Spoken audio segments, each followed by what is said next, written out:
Good morning.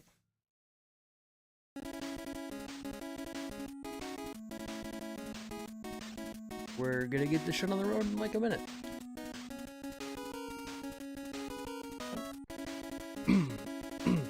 Excuse me. I'm still not feeling 100%. I did a little bit of work between last night and today. Hang on, let me turn down this music for myself. There we go. A little loud.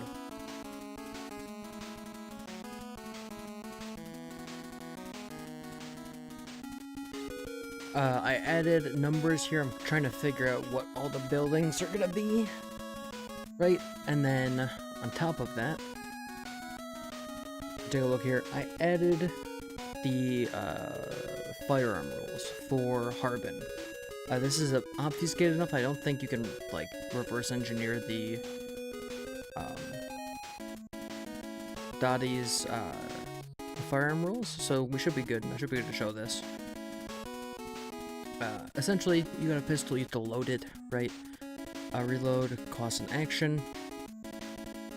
When you fire a weapon, it has a chance to misfire, and when it does, you need to use the utilize action to repair the weapon. And then if you fail that action, it's broken until you complete a short or a long rest, is basically how this system is going to work for this guy. And he's also got the ability to interrupt. He can shoot not on his turn if someone else is speaking. So that should be cool. I don't think I did much else besides that. Oh, I also wrote a little bit for...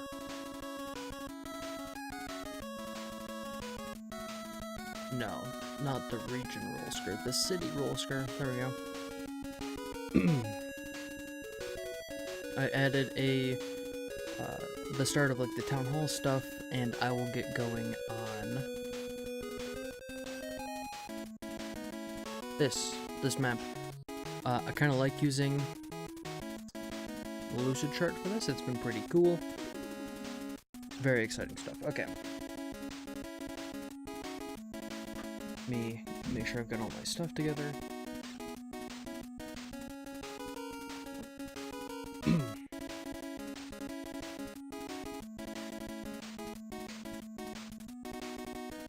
Should be good to go here.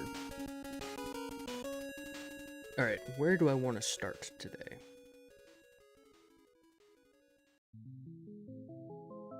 Where do I want to start? I'm not sure. To be completely honest. There's a lot of moving pieces, and I am still feeling a little sick. I think it's just go through and pen in all of the places that I imagine will be here.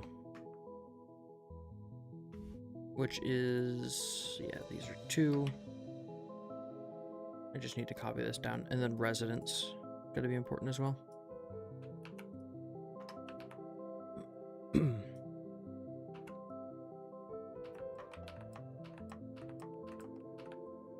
Okay, I think that should be all of them that I have right now. It's 2, 3, 4, 5, 6, 7, 8.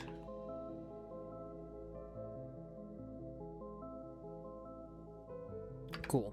Now, what is 2? 2 is this building here. I believe that will be the jail.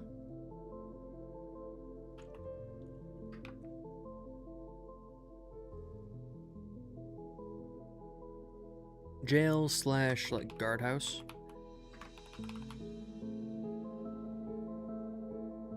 Misspelled the guard, oh my gosh. Jail slash guardhouse, I'll just leave it like that. That'll be fine. 3 is this building here. Oh, my cat wants to speak. Snack, do you want to talk on mic, or do you want to sit over there and yell for no reason? Nah, he's just freaked out.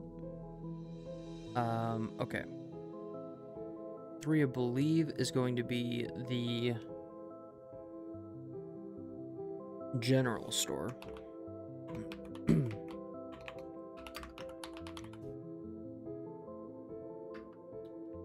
4 is the train station.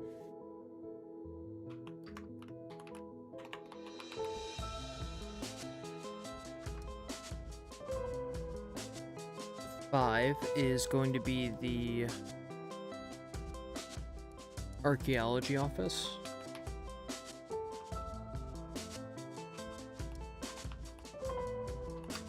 I don't think I spelled it right.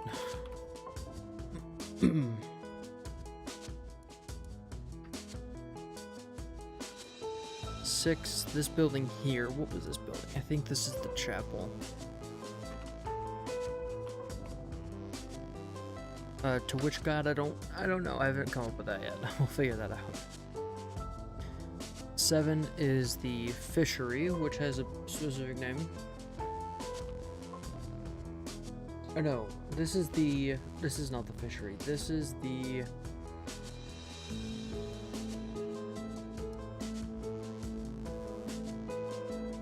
port office.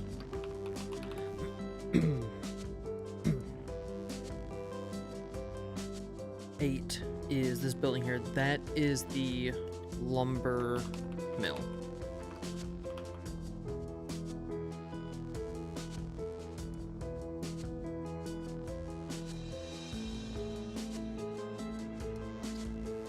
Oh, whoops. If I close up, which I didn't need to. Why is Spotify open? There we go. So this building overlaps the road. There's like an overhang where they can load and unload lumber from carts. And then they have a separate crane that juts off the side of this building that can interact with the railway.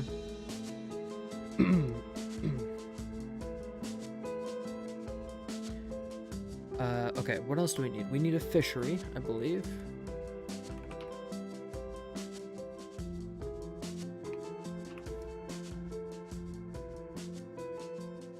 We need a blacksmith.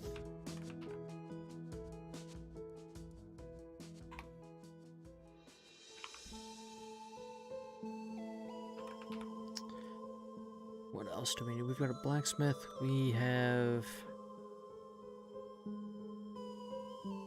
I guess 2 will also be like the armorer. Or the blacksmith can be the armorer. I don't care. Whatever.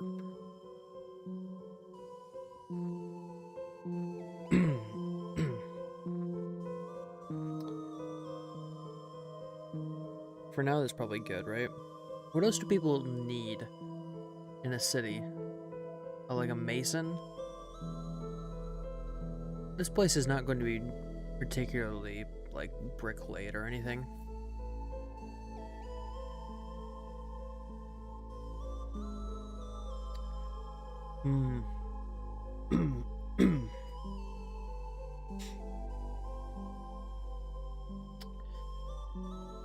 What else would there be in a place such as this? And let me just write down 9 and 10.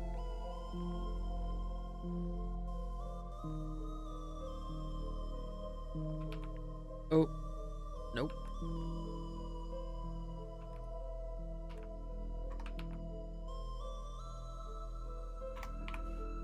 Nine and 10. 9 was the fishery, which has a name, and then 10 is the blacksmith.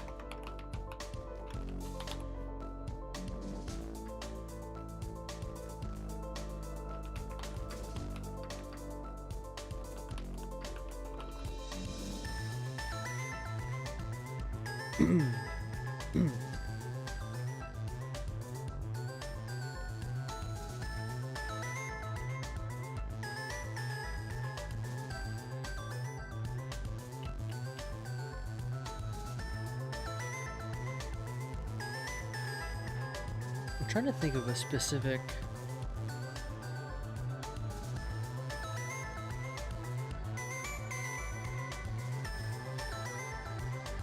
I guess it can be just a fishery, that's okay. I thought there was a specific name for it, and I may be mistaken on that. Blacksmith, cool. For now, this is where I'll leave it. I'm sure I can think of a lot more. The jail, the residents are going to be Lining and Clawson.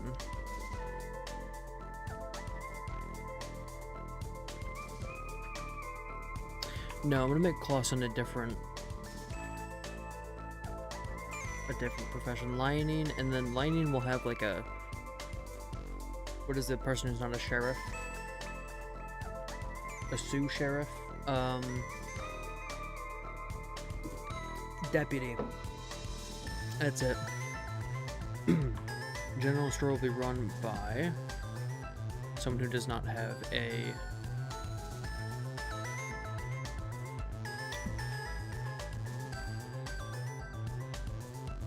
NPC thing. Okay, so these three will all have one. Hobbit has one, right? Yeah.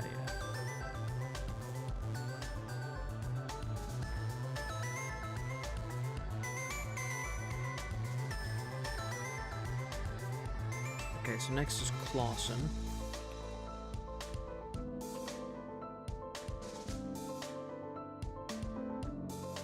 That's Barthen. There's already a file with the same name. Did I do that? I did do that. Never mind me. I'm just a fucking asshole.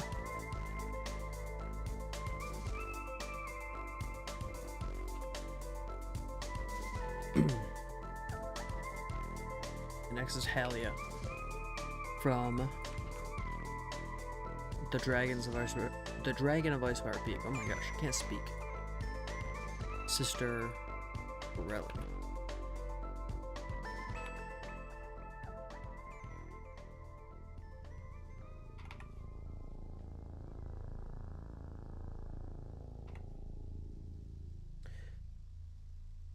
Okay. So now this will be Barthen. Barthen be Barthen.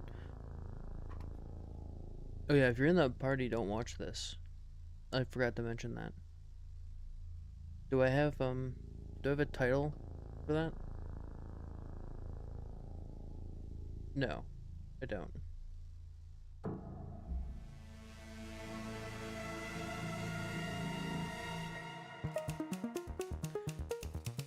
Okay, who's next? The rail station will be manned by Clawson. The archaeologist is Popip, who runs this place completely alone. The chapel is commanded by Sister Gorelli.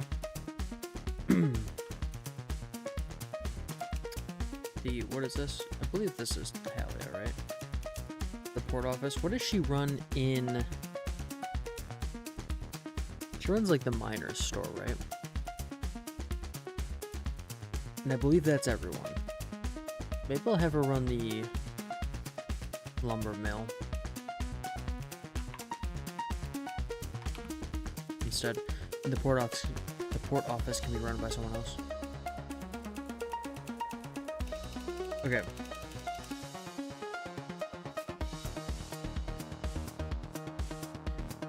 I think this is fine. Do I want to fill these other 4 buildings, or do I just want to leave it? I think if I just leave it as empty space, that would be fine. Because these could be like storage buildings or houses or whatever.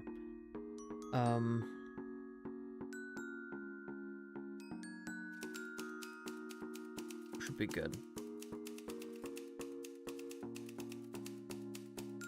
Yeah, that's probably good. Okay.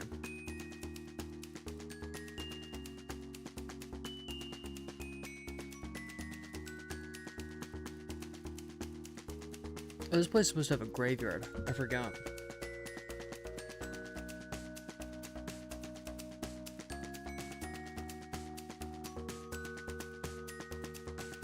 Okay, let's add that.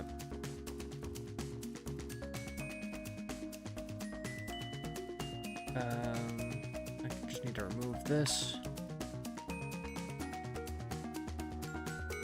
This needs a, probably, I don't know, dotted outline. Like, can I, there we go.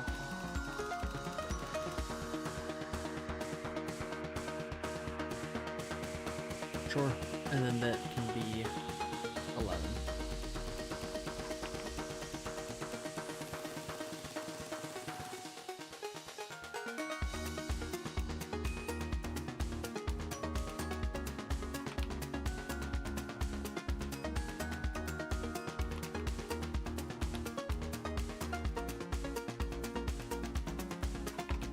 I'm very good at spelling.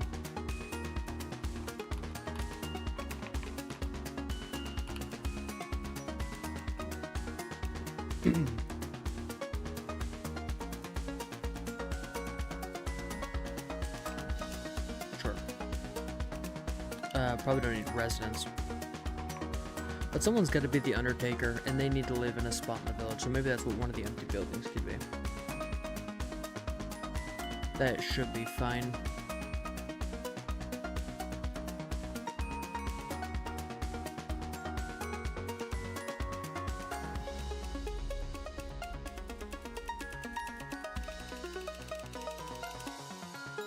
Cool.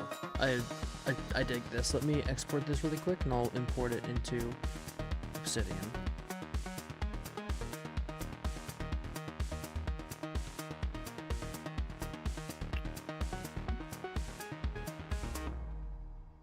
Take me just a minute. Export. No, not PDF. No, not PDF. Export JPEG. There we go.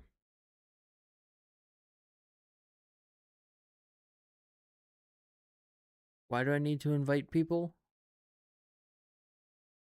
That was strange. Crop to content. Custom crop. You can't see this because I don't want you looking at my file system.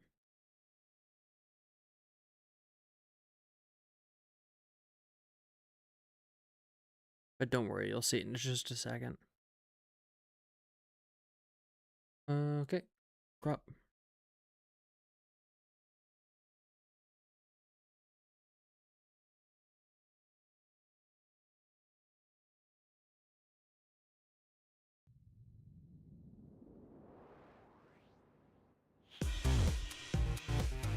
Now, I import this in here, which I don't want you to be able to see too much.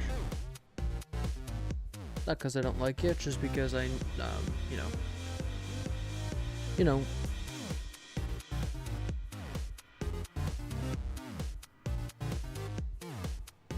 Okay, images should be updated with Rolskur. And then in here, I should be able to add the, whoops. What the hell? Hang on, okay. Bup, bup, bup. Bup. Hell yeah. And now when I put it in view mode, we just get to see the city.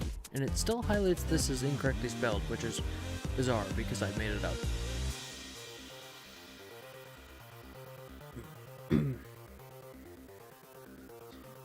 Okay, let's take a little tangent.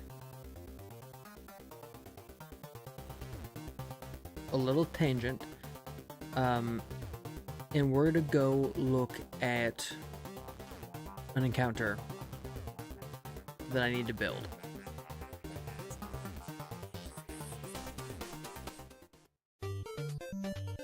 Why is the tangent code related? I need to fix that. Okay, encounters, new encounter, new note. This is the part where I describe what I'm imagining in my head. Currently, the party is at camp right outside the Hearthar ruins, and they're walking. Do I have a picture of this?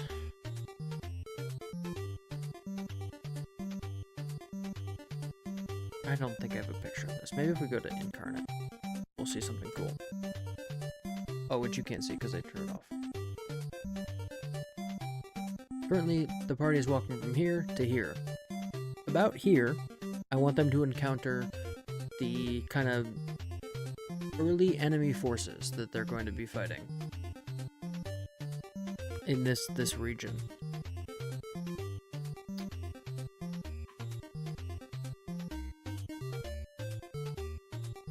And those are going to be comprised of orcs and goblins and maybe some dragon wormlings or something.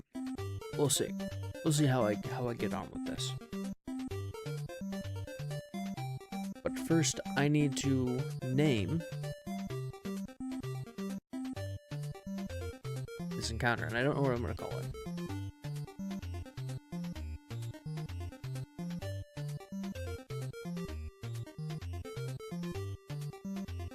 Okay. Legion. How big is a legion? A legion is like 150 people, right?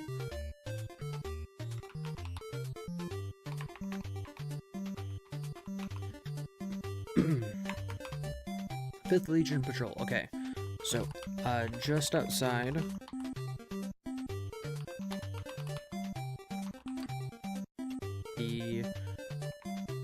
Rolskur.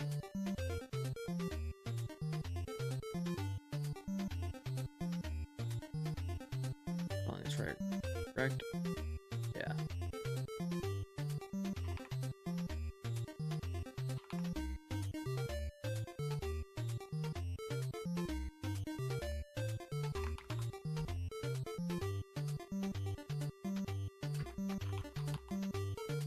Just outside Rolskur City. Oh.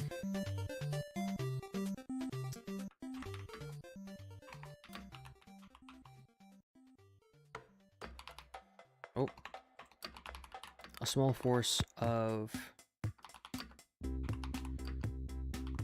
the 5th Legion can be found patrolling the area.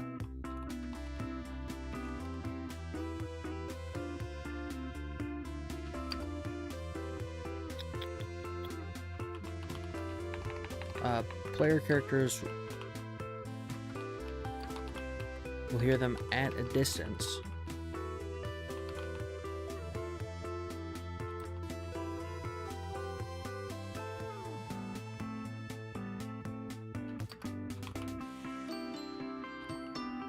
Discussing recent ghost sightings in the area.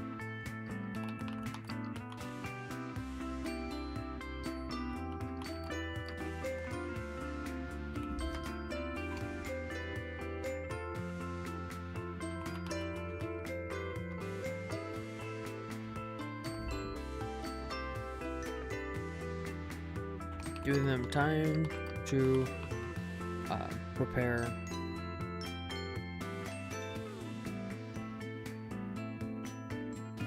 And patrolling.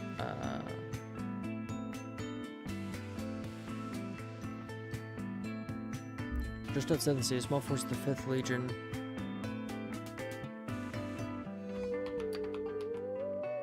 is patrolling.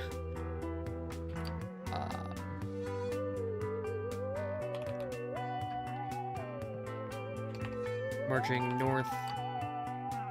It is north, right? No, I think it's actually... No, it's north.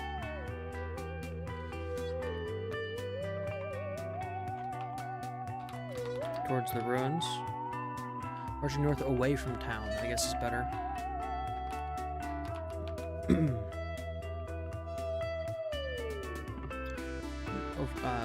We hear them at a distance.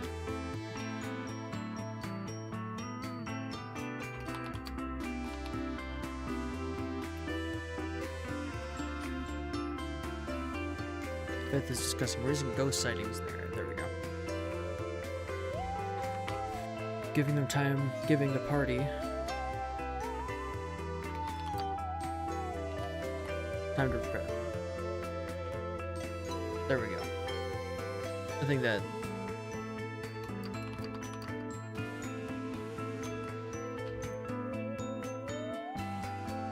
That should be fine. Ooh, my Amazon packages are close by. That should give me ample enough. Oh my gosh, is the weather that bad? The weather here has been really, really awful the last day.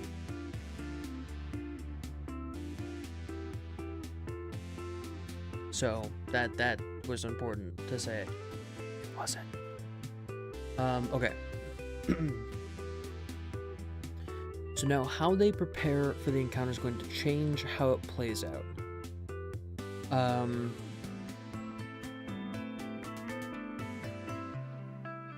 I guess they could. What are the options that they have that they could take? They could set a trap.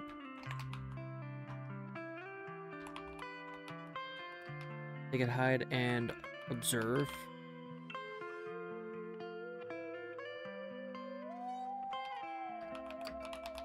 Head-on fight.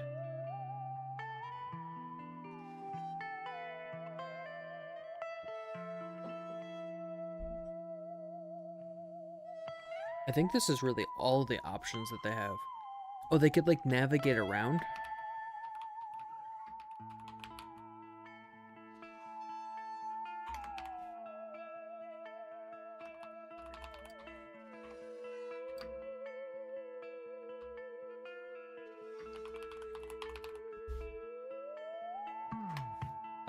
They could... maybe, like, a diplomatic solution?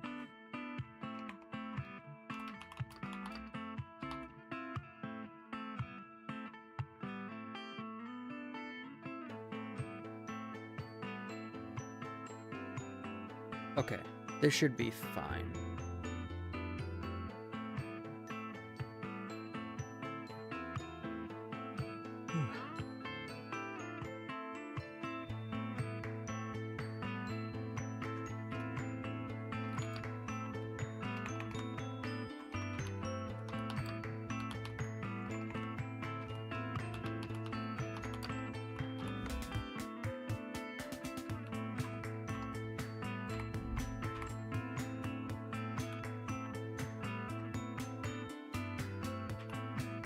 Okay, so they overhear the fifth. Their passive perception should be high enough to actually hear this. Let me just double check, make sure no one's got like a really low passive perception.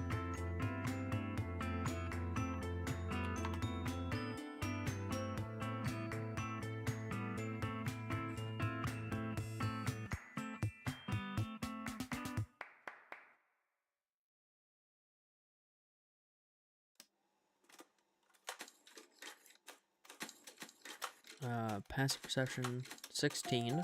That's high enough to overhear some talking. 11. That's pretty low. And 10. That's also okay. So one person has really good wisdom. That's fine, or good enough wisdom. So what's next?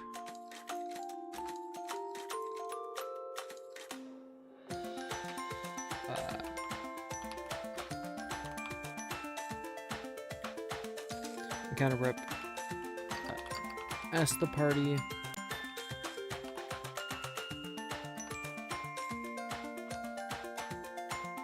They'd like to do, or what? How they'd like to prepare.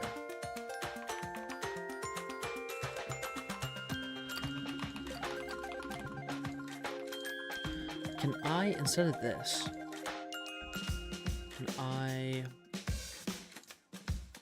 Hang on, please hold. Please hold. I have an idea of how to format this. This info, but not an info block. I'm gonna make it like a warning. I guess info's fine. I don't know what my options are for that.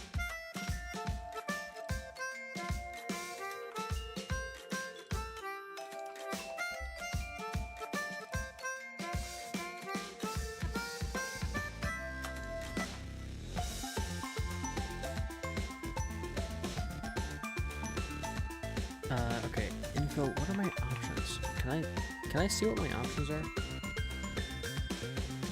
Let me look.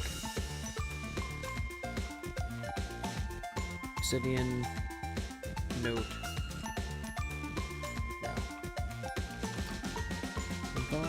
maybe? Callouts. That's what they're called. Will the obsidian.md load? Why is it not loading? Do I have internet? 6,000 kbps, baby. So, yeah. The fuck? Why is this not working?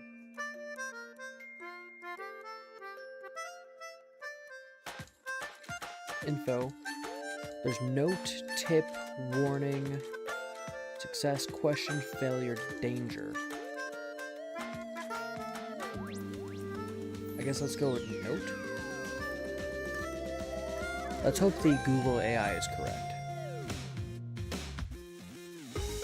Which I think I actually have a plugin to make it makes it Claude now instead of Gemini. Okay, so that's fine. Note is fine.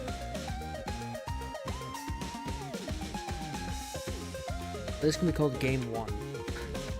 Because this encounter will have 3 different games in it, which I'm pretty excited about. I like to think about prep, DnD prep like this, where you've got like big encounters that have a bunch of small games inside of them. Like, if we look at the Hearthar Ruin encounter, where every area's got like a game to it, where you've got, you know, you need a marching order, and then there's a trap that you need to evade. In the well, there's another trap. They needed to figure out how to get down into the well to grab stuff out of it, and that was pretty creative. They used like a bunch of rope, and one of the party members was like doing the Mission Impossible crab walk down the inside of a well, which was really fun.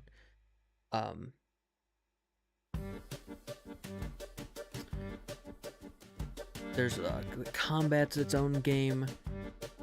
There's, you know, investigation checks and things they can do. The last building, this schoolhouse, they actually split up, and one player was like breaking in from the top into the basement. The other players went around and like climbed through a window, which was fun. They missed this entirely, so I can bring this back out later. But making everything like little distinct games that you can play with the dice is, I think, the way to go.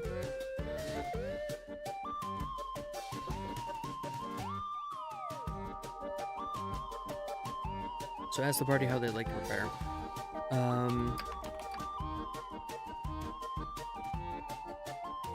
If they don't,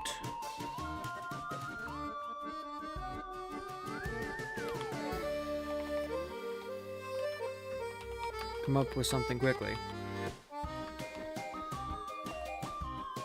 Oh, what if I just give them like a minute?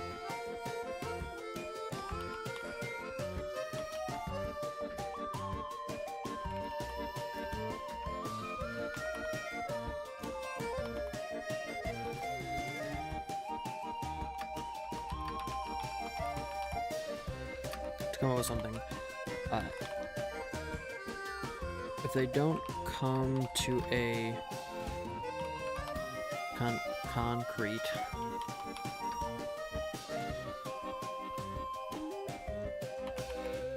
solution, give them this list of options.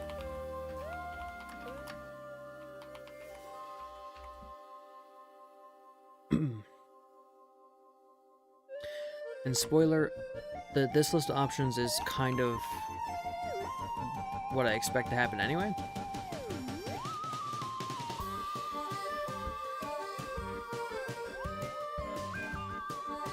What the hell?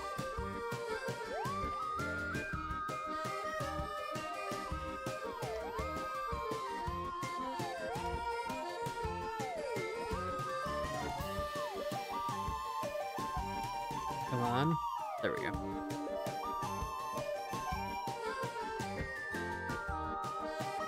And then I'm going to describe what each of these actually is. Let me make this a little bit more formal.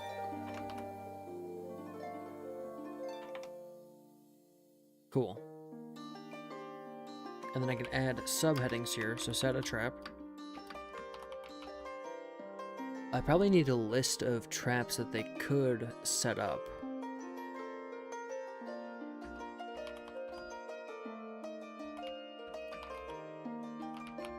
Traps the road to gain an advantage in the fight. Oh, they only have time to do one.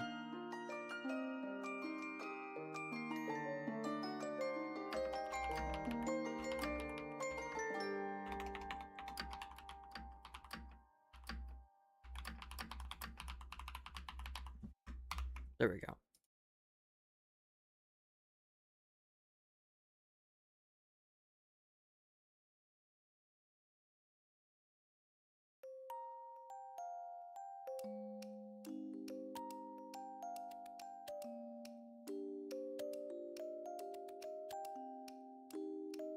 Okay, to gain an advantage in the fight, well,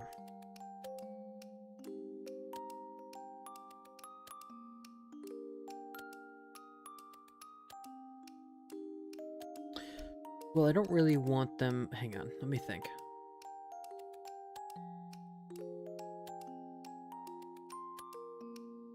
Yeah, they're okay. There might be more to it. So if they set a trap,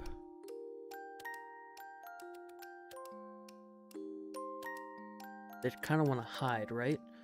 Or maybe they set a trap and then like they lure the enemy into it.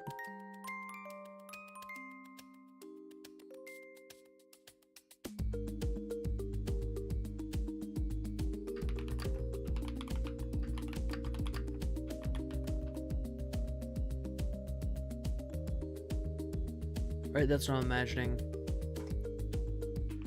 I'm sure they will come up with something that's slightly different and I'll have to improvise. So, hide and observe. This is just... You're always going to fall to whatever your prep is whenever you're doing something on the fly. So I like preparing a little bit more so that I've got stuff. For example, if I had just kind of winged it with this and I put some buildings on a map and I was like, yeah, it's probably fine enough, I'll come up with stuff on the day, this encounter would have sucked so bad and it would have been over in like 15 minutes. Sitting down and actually writing out what each game is before the players get their teeth on this stuff really, really helped me out. So I'm sure to keep it up. I'd observe.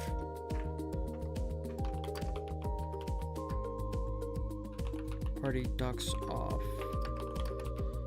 the path. Listens in on the enemy.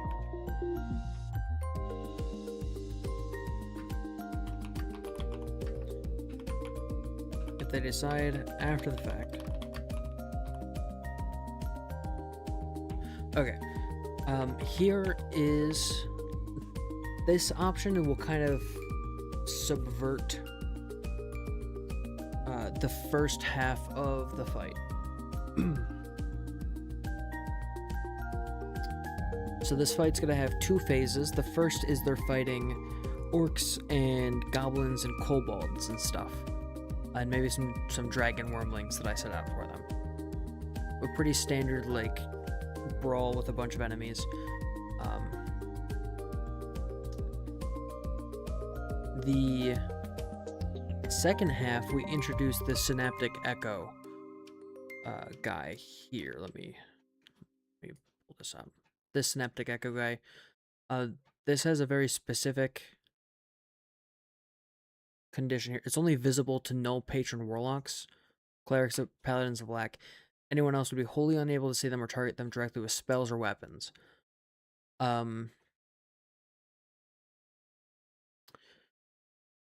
The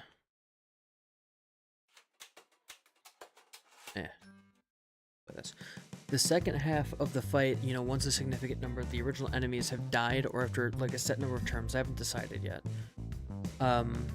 This thing will appear, and because it's, you know, invisible to all but one of the players, it'll be like the ghost that's been haunting the wood, right?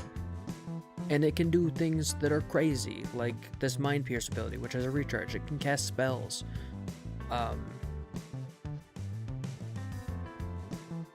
Specifically, telekinesis is going to be cool, because I think when it enters, it'll just pick up a kobold and huck it off into the woods, which will be very funny. It's got like lightning bolt. And then it can at will cast Mind Slam. So that's like its default base attack. You can also heal.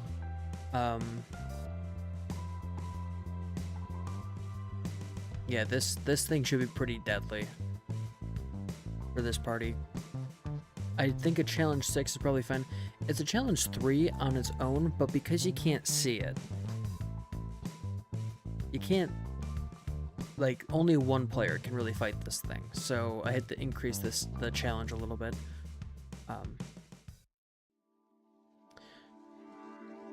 Anyway, okay, so the party ducks off the path and listens in on the enemy. I'm gonna add a little note for ourselves, for myself. Warning, right? How does this work? I feel like I don't really understand this system. There we go. So warning.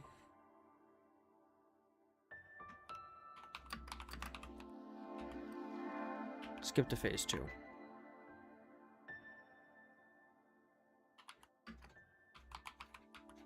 This option forces the appearance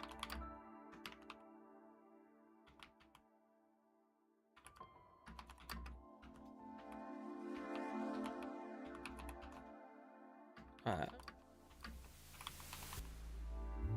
the beginning of the fight instead of at the end. Or instead of in phase 2.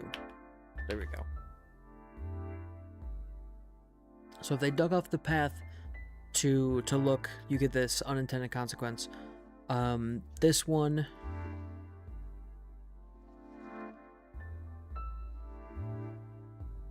maybe I also add an info bar for what this is going to give them. So if I go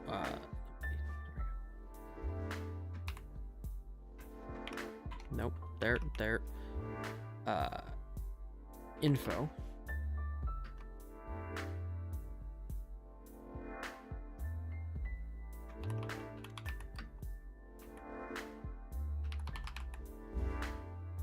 Hidden information. Because they're listening and observing, the party learns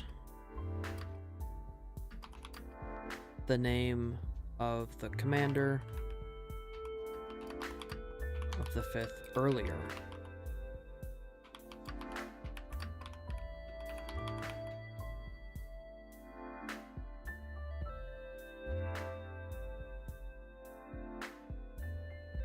So this is what they get for taking this option. They also need to do a stealth check. When I did... How did I notate that when I did the last encounter? It's been 2 weeks since I've written anything D&D related. I mean, I guess I wrote some NPC stuff, but it's been a little bit since I did this specific formatting.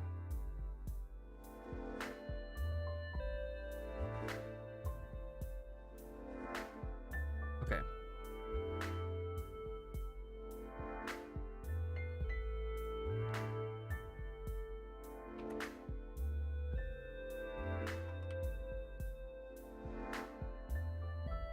Can I have like a... What are my options for this again?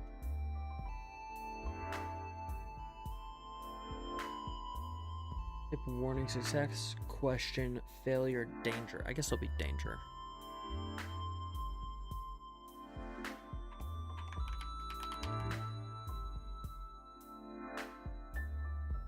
And then, pisser. What did I do?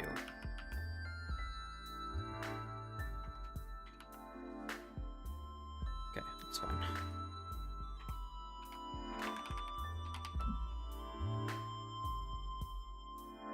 Or maybe this could be failure, the failure condition. Now we have a game. So on a failure, we do this. On a success, they get this info.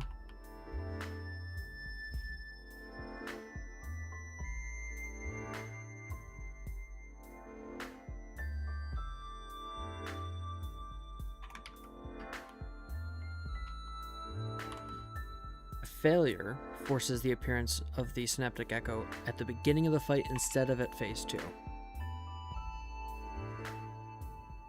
So failing their stealth check here does not mean that they failed to be stealthy. It just triggers the second phase earlier than it should have. That is an interesting outcome.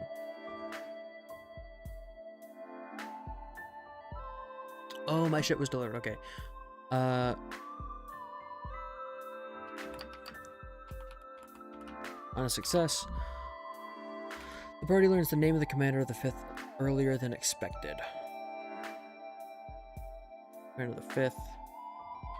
Rock.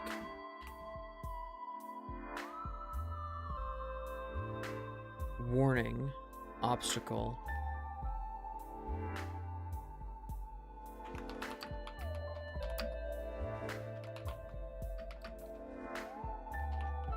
The group. Stealth check.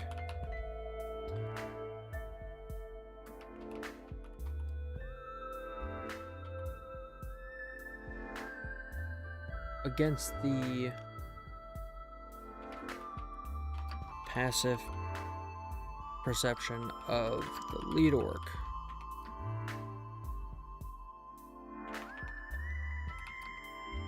Of the patrol.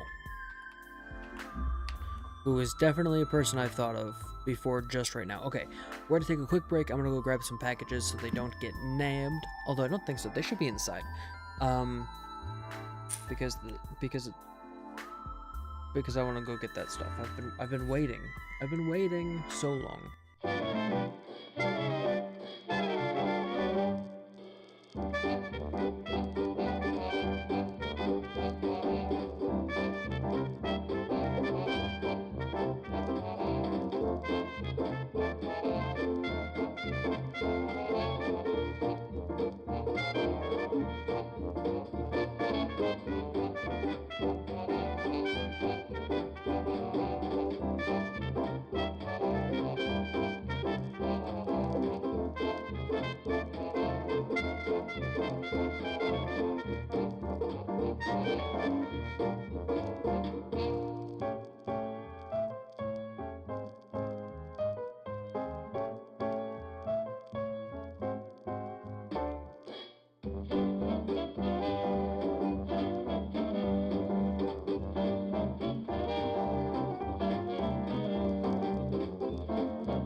I'm back. Oh wait. Wait. I'm back. Okay. What am I doing? I need... Where's my knife at? There we go. I'm gonna open this box. Come here.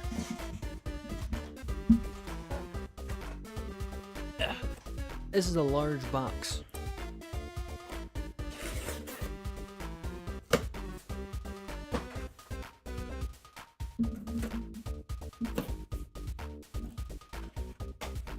Okay. I know what's in this box. One of these two things is D&D related, and the other is from my socks. I have... Hang on. It's very important. Let's,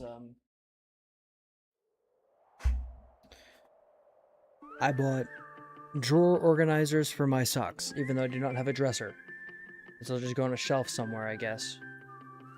I realized I bought new socks for the trip that I just went on, which we'll talk about in a minute. And I don't have anywhere to put those. I'm out of space.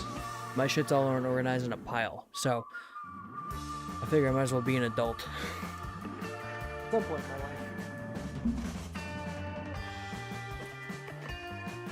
They're cheap. If you're just becoming an adult and you are, you know, like you're between 18 and 22 or something, and you're trying to figure out what to spend your newfound money on because maybe more time to work and less time at school. Maybe you're in college, I don't fucking know. Your money is best spent on the things that every day, every single day, increase your quality of life. You could go buy, what's a one-time use thing? You could buy a new, no, I guess you'd use a TV quite often. You could buy a new Lego set. How often are you going to use that, though? What you need is new frickin' socks. I buy socks once a quarter. Because, well, I don't like doing laundry, for one. And for two, it's increased my quality of life by like 10%. It's a great thing, you know?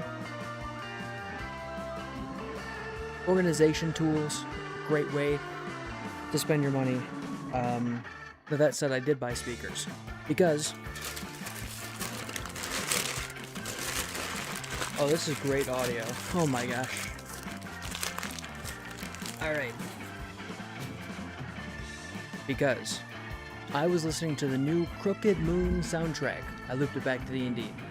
The new Crooked Moon soundtrack by Legends of Evantris, and I realized that I've been playing it through like shitty speakers, and when I played it in my car the other day at max volume, it was just glorious. The different parts of the music stood out really well, and it all combined into something glorious, and it was so much better than listening to my shitty headphones. So I have speakers now, which means I need to learn how speakers work and where I'm going to put these, because they're quite big and I'm out of space.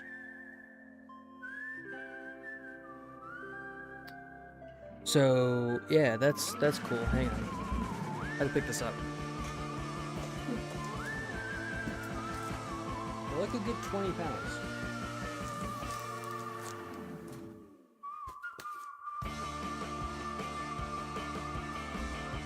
I hope they're good speakers. I really don't know.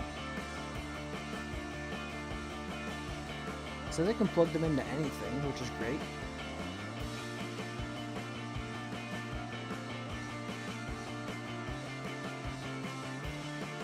Also, I have a turntable on the way for records and things. Oh, my music is so far away. For records and things, because I have a new record from the mail. One of my favorite musicians put out an album like a decade ago, and he just released a vinyl. I don't know, apparently there's a new song on it. I've not looked at the track list for this one yet, but I just don't know why he's making merch for this album. It's been like literally a decade, but I bought it because Rob Cantor goes hard in the paint. And Rob Cantor is the guy who made the Shia LaBeouf video. I didn't know that. He's also in Tally Hall, which is like a really famous band. So he's got like a really storied career, and now he makes the music for the Disney like pre-K stuff, if I'm not mistaken.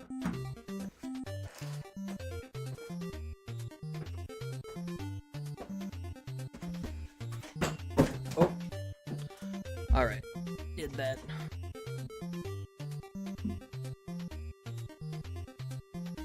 Next, I'm gonna grab some tea. I'll be right back.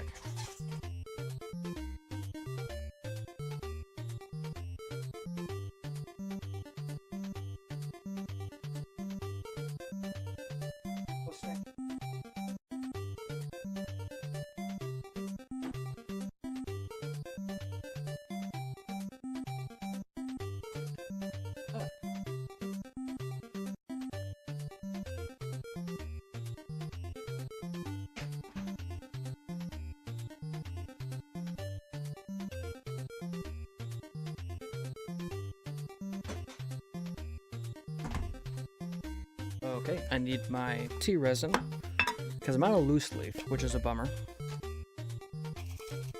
Or I'm not out of loose leaf, I just don't want to drink green tea right now. I'm too lazy to deal with how finicky that is. I do like green tea, it's just, if it's too hot, it gets bitter. If it's too cold, it's too weak. Very, very finicky.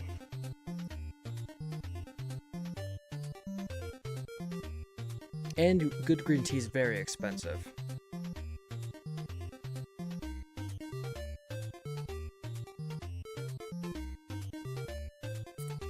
Although it is springtime, the green tea should be back out on sale.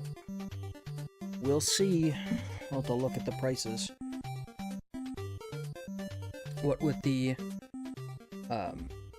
very large oh no, tea got exempted from tariffs. Okay, that's fun. I don't know why.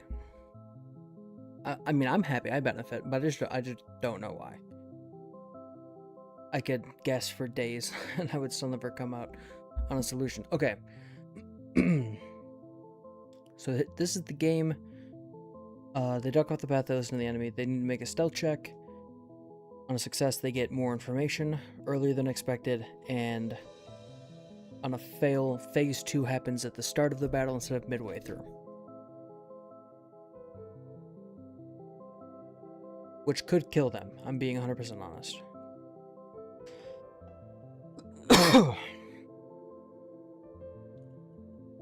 What the hell happened here? Undo that. Why did that happen? What?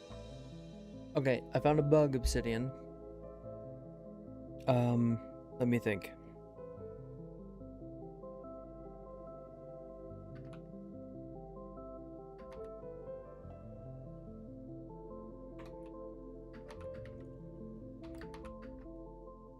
To leave unnoticed.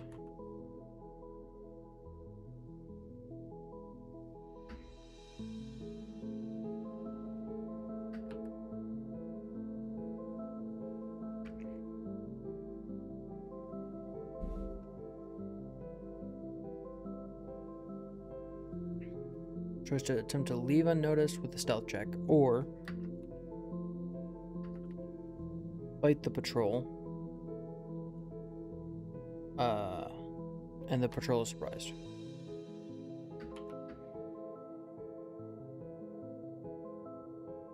Oh, okay. Hang on. I can do this.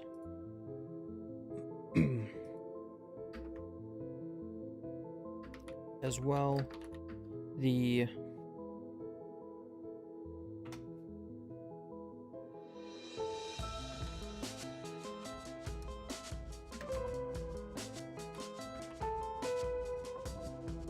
okay, so the party immediately rolls for initiative.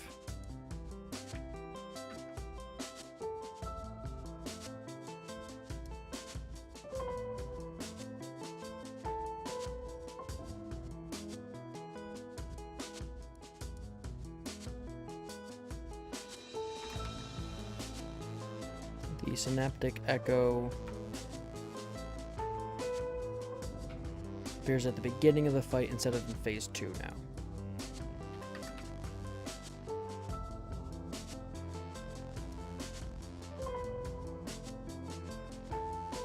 Okay, that should be fine.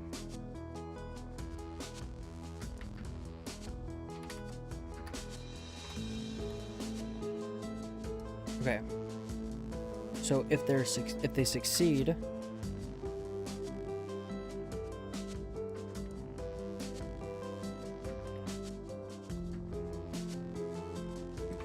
the party then has the choice to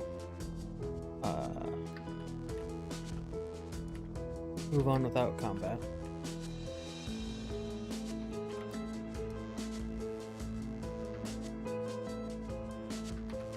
Returns to town at the beginning of the next day. Oh my gosh, excuse me.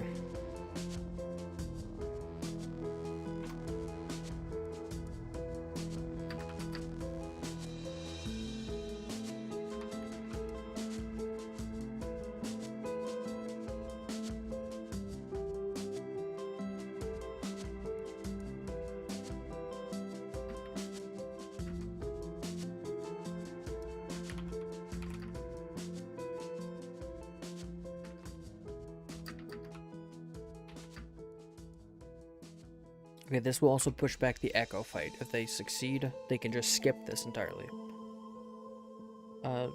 Or fight the patrol now.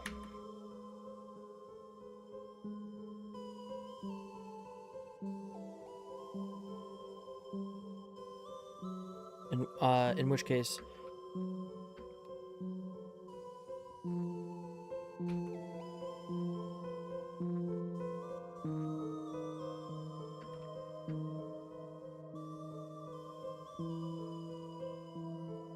Successful group stealth check.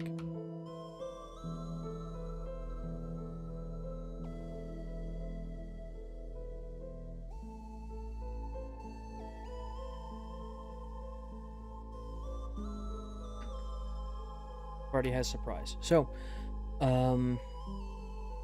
here is the way that this can go down.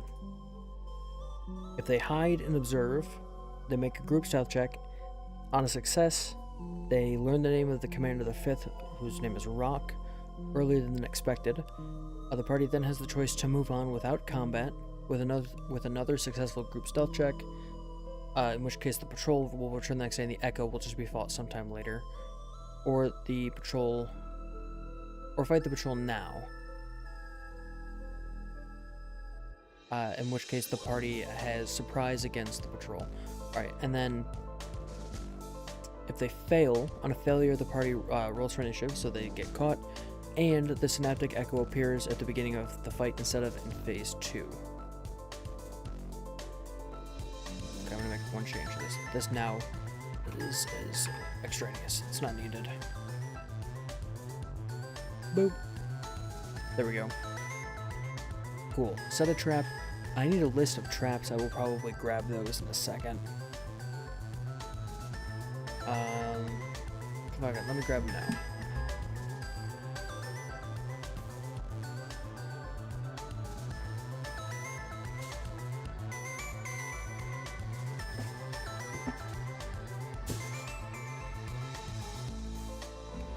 If you're wondering why I'm prepping this session instead of building OpenSheet, this is the reason. The reason is this, is that it's just, I put a lot of fucking effort into my games, and yeah, this is the monster manual. This is not the book I needed.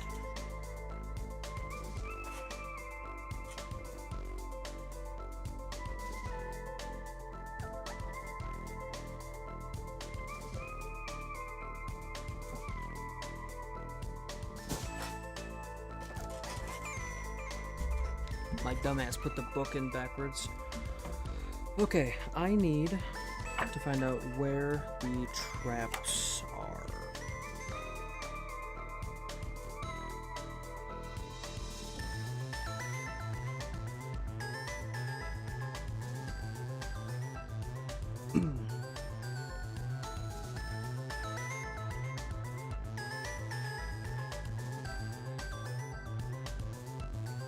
Okay. Let me see. Where are traps in here? It should be in maps, right? But not the appendix maps. Creating campaigns. DM toolbox. Doors, dungeons. Hazards, maybe? Hazards? Traps. Page 100. Okay. Cool.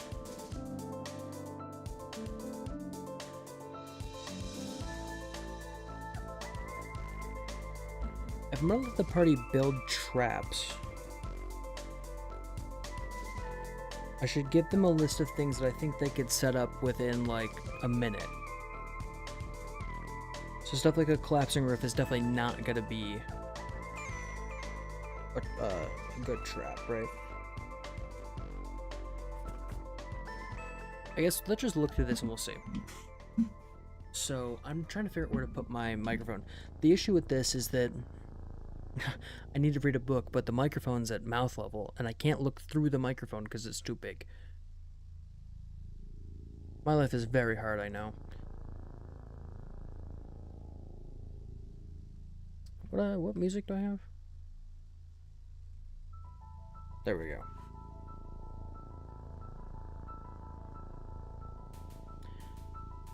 Let's add a buildable traps section to my obsidian. What the fuck was that? Oh, the music of the last song didn't end.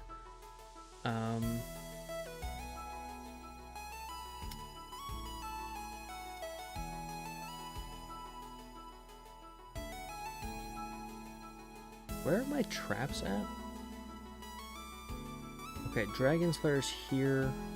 Is this under encounters?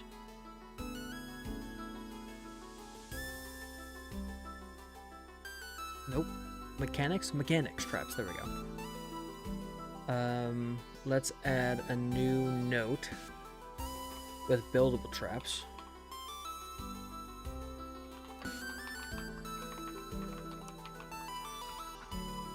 And then we'll want a section for like quick builds. And this will just be a table of traps that they can build quickly. How do I format a table in this? Let me just go find a table. I guess it'll be fine. It's probably in here, right? Yeah. My overland travel speeds. Okay, quick builds. Name.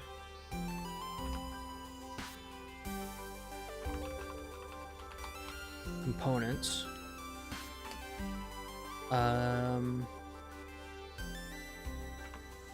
Naming components should be fine.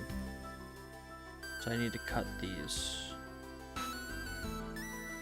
Delete column. Cool. Let's come up with some traps that they could reasonably build. They'll probably get creative on me, so no need to think too hard, right? So what could they possibly build? Collapsing roof is a no. Falling net.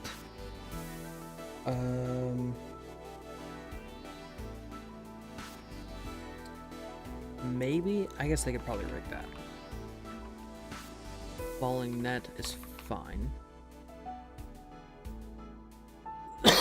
And the components are going to be 50 feet of rope. I know that's way too little rope to actually make a net, but 50 feet of rope just for the net. The falling bit you can make with whatever. String and sticks and bullshit. We'll hand wave that. It's a fantasy game. Poison darts. They probably would not have time to fashion darts. Poison needles. Rolling stone? Sure. Rolling stone's fine.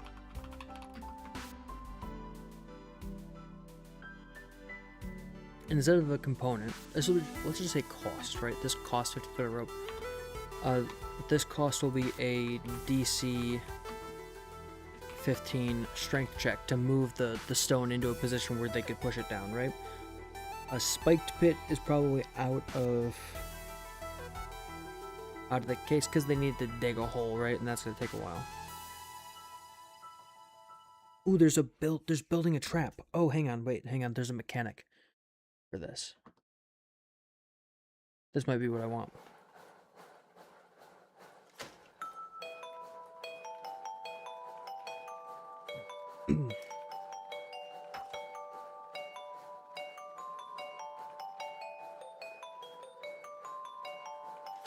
Okay, I'm gonna even take this out. I'll come back to this table at some point, and whenever we add more traps, I'll build out this table. But for now, let's just hop back to this encounter.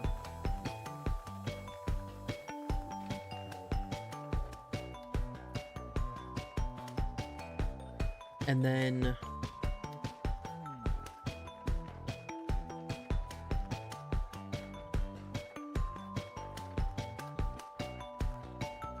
obstacle the party.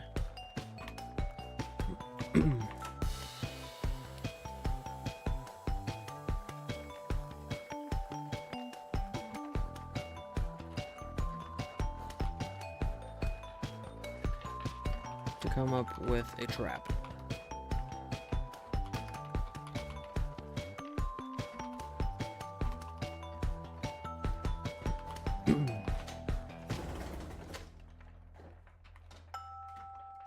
Okay, now, on a success, right?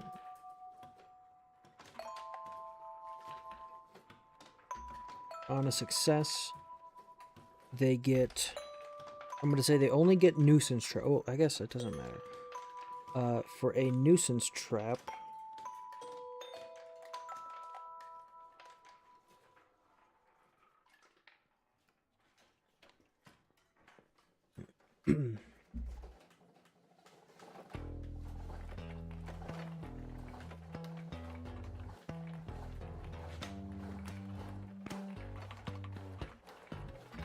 trap DC is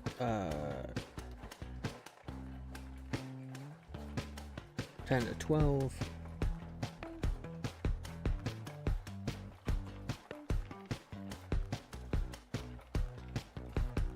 Trap damage is 1d10.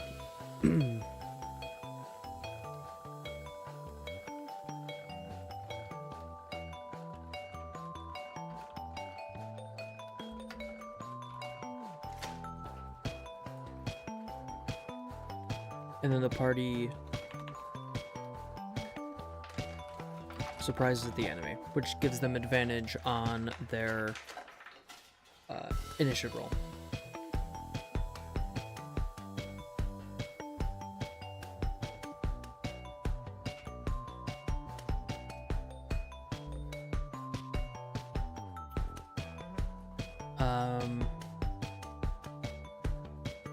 So they can have three traps with a DC where the DC is 10 to 12, trap damage 2010, or they can have one trap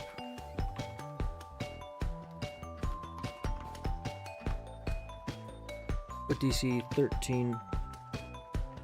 Oh, hang on, I'm wrong. DC 15 to 17.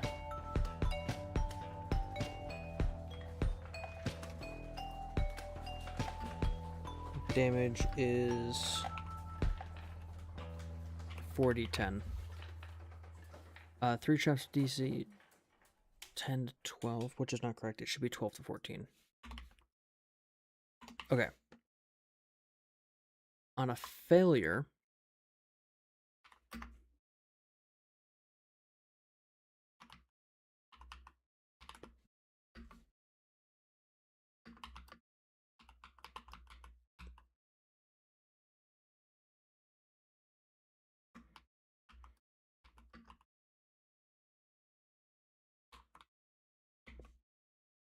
okay, then the party just gets surprised.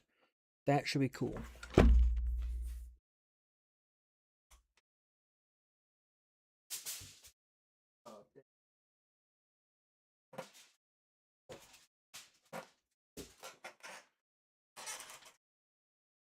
I keep tinfoil all over everything because my cat likes to jump in places he's not supposed to and then knock down miniatures, which he's not supposed to play with. And then they break because they're fragile pieces of plastic. And then he tries to eat the plastic, which is going to give me a heart attack. So he's just not allowed. With DC 12 to 14 and damage, I believe it's damage 2d10, right? Or one trap with DC 15 to 17 damage 4d10, and the party surprises the enemy. Or the party surprised, and then we roll for initiative.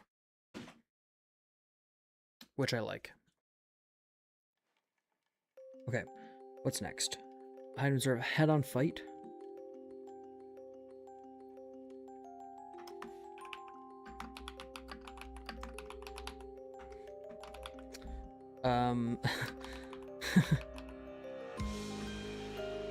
The the unthinking man's approach. No bonus, but also no risk of failure.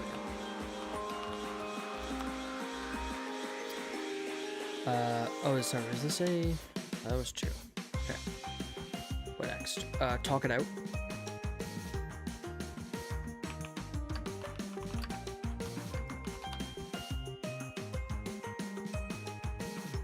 And then navigate around.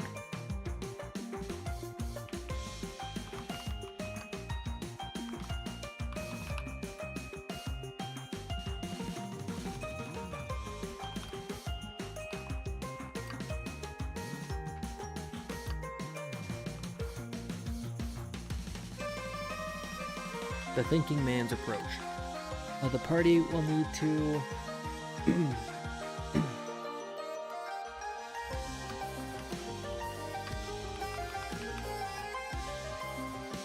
What happens here is up to what the party says.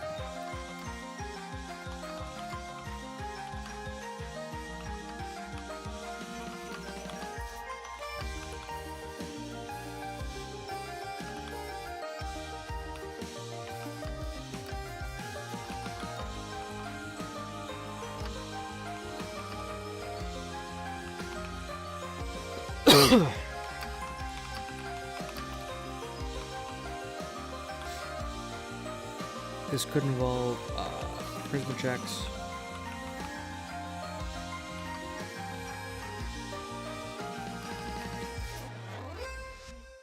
Right, so I'm just gonna leave this one for the day. We'll improv it. We'll roleplay.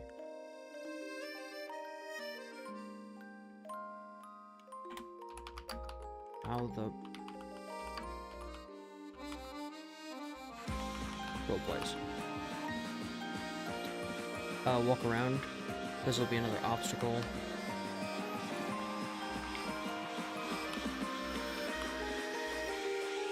Ooh, no.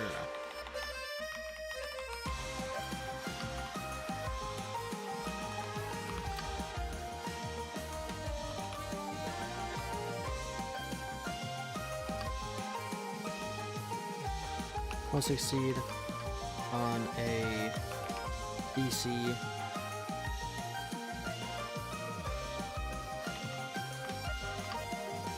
Sure, a DC 15.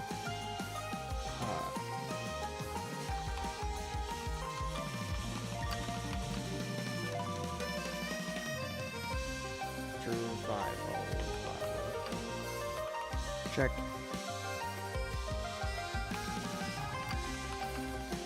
Smash. So, you know, they get to make a stealth or a survival check, and they get to mix and match, so whichever one they're better at, they just get to pick it.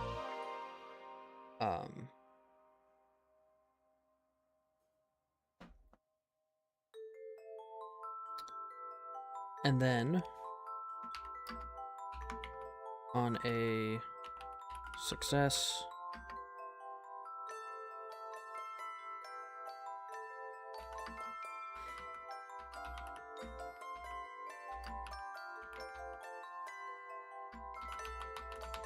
the cowards avoid combat altogether.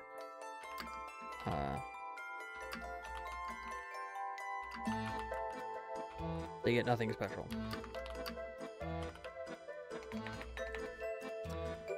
And then I will add this. This.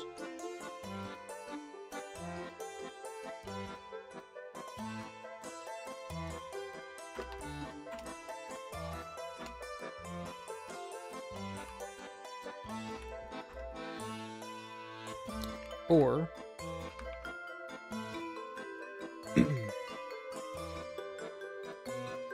on a failure,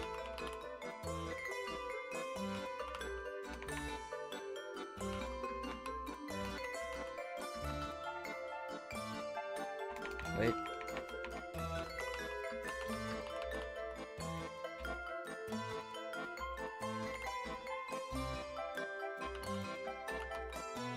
Got caught and they're surprised.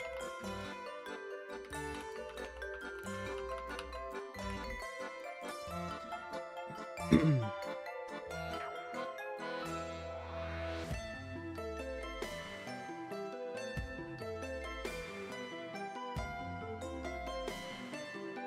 gonna move this to here.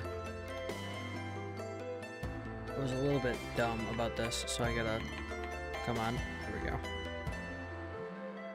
I gotta adjust things.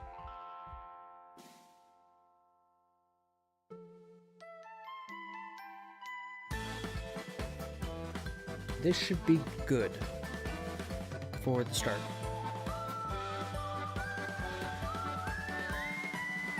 Now, combat.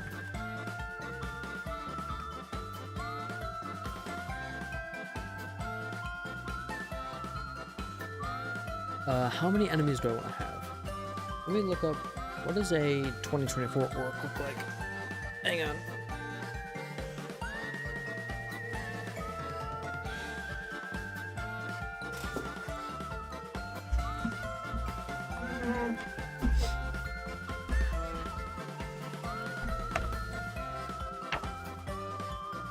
Okay, orcs.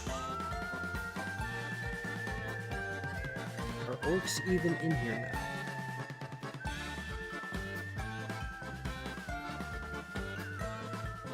No. Okay.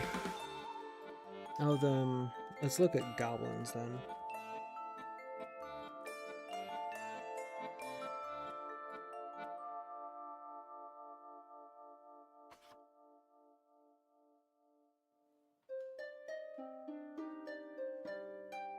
Goblin. Cool. We got a bunch of goblins. Kobolds are squishy. I could throw like 5 kobolds in there.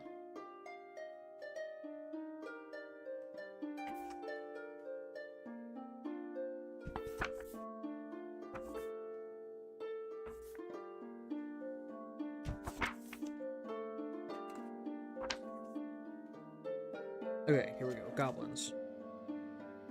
A goblin minion is CR 1/8. Goblin warrior CR 1/4. I guess I could run like probably 3 goblin bosses.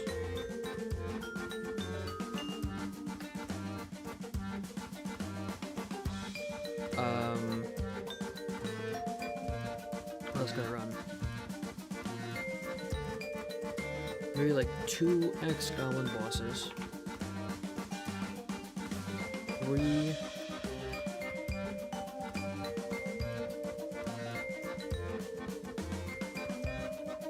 kobold warriors.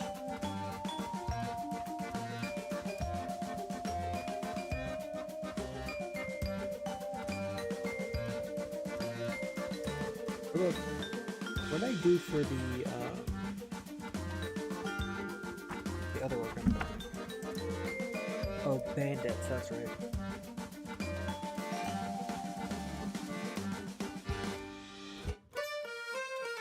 I just run a base bandit captain.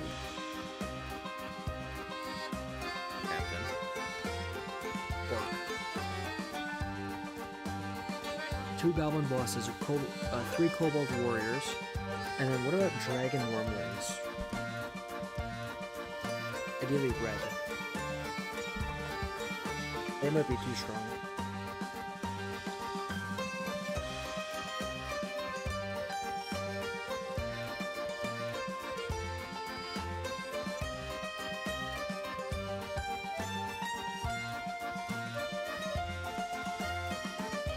Hang on.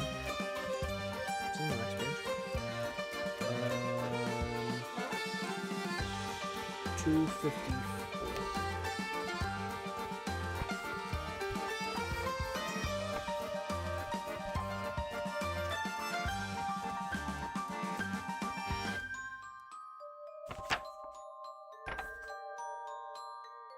254. Red Dragon Wormlings are CR4.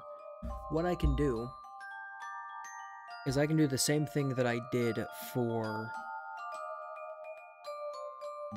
these guys down here. If we look at, let me look at these. So I had this prideful young dragon mount, which I think I gave less. No, it's got the same HP. I reduced its breath weapon because it would have one-shot players, but I made it prideful so it runs away when it's below half health, which I could totally do with the Wormling and it would make it balanced, I think. And then the mounted configuration, I could have the kobolds riding the Wormlings. And when they are mounted, their dex is normal, but when they're not mounted, they get a -2 to dex and a maximum dex save of +0, which is pretty weak. So I think I should do that. And this thing still nearly killed them, by the way. They did kill this dragon. I was intending on it running away, but one of the party members, like, grabbed onto its back and then just stabbed it in the neck a whole bunch while it tried to fly away. With 1 HP left, by the way.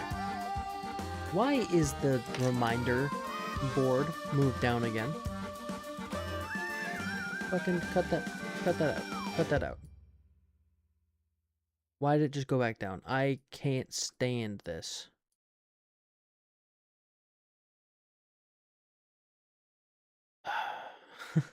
That's really annoying.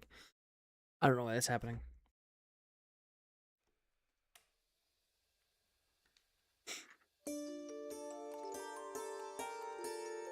Okay, I'm gonna do that. They're gonna be prideful red dragon wormlings. What does their breath weapon do? 24 damage? Holy shit. That's as much as this guy did. Or a little bit less. Maybe when these guys are in the mounted configuration, they can't use their breath weapon. So if they get unmounted, they get minus dex, but they also get their breath weapon. That could work. Maybe I'll only have one wormling. Because what's the... They get... 1,000 XP's a lot. Okay, yeah.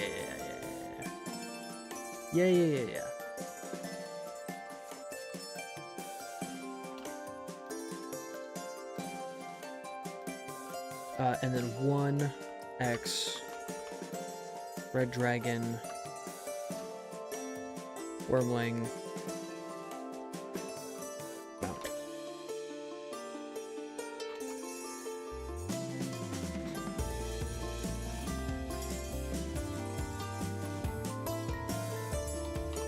One prideful red dragon wormling mount. And then, oh, let's do another one.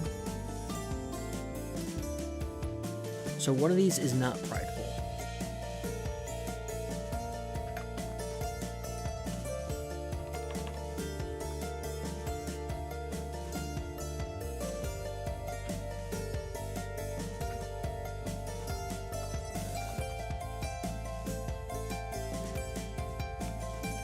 I saw a wormling one?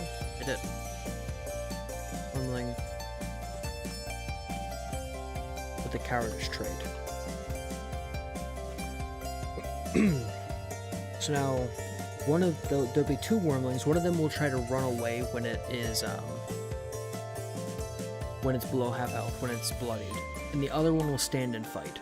So there's going to be one that's a real threat. The bandit captain is like a CR2 or something. 2 goblin bosses, these are both CR1. Goblin warriors are, I think, CR1/8 or something.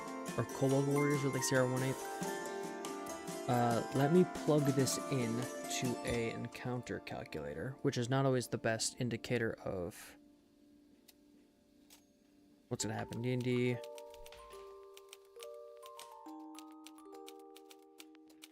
counter calculator. Number of characters, 3. Character level, 5. Okay. Number of monsters, 1. Monster XP. Can I use challenge rating instead? Okay. CR Bandit Captain is 2. Number of monsters, 2. CR 1. And then 3 CR 1/8. And then we have 1 that is going to be a CR 4. And 1 that's going to be like a CR... I don't know how to evaluate the cowardice condition. I think it's like a CR 3. I'll have to come up with something.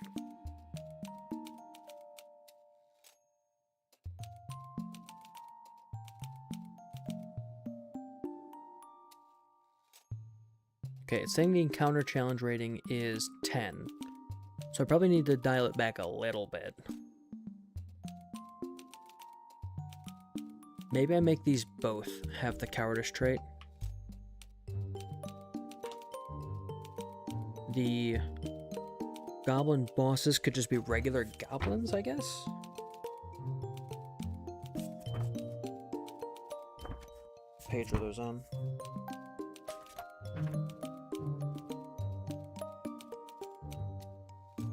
They be goblin minions.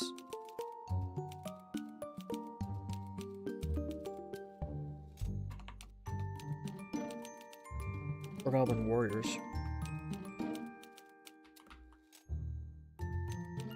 Which have a CR of 1/8 or 1/4.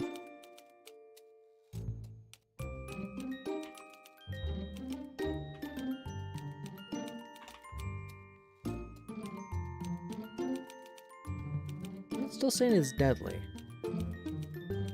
Maybe I drop it back to 1 wormling. It still says it's deadly. I feel like this is fine. They fought worse.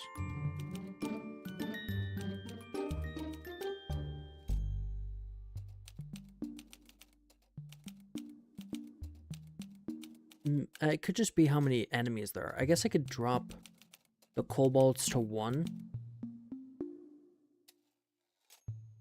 That makes a hard encounter.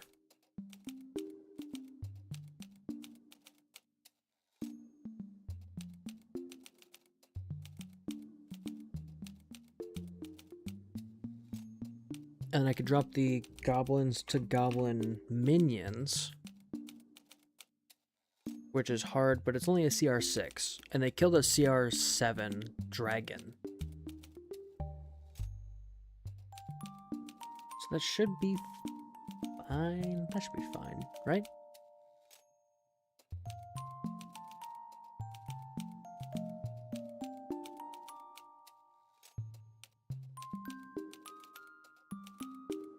So 1 kobold warrior that's mounting the dragon. It should be 2. One's mounting the dragon, the other is fighting.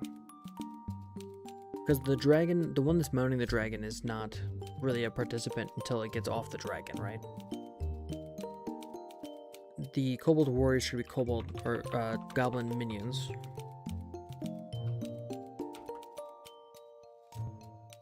And then 1 wormling mount the cowardice trait. And that should be fine.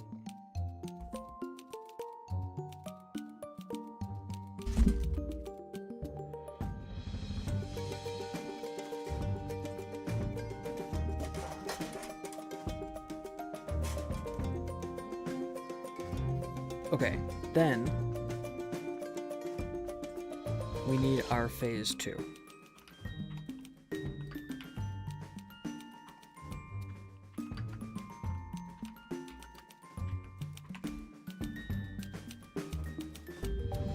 Phase 2 triggers.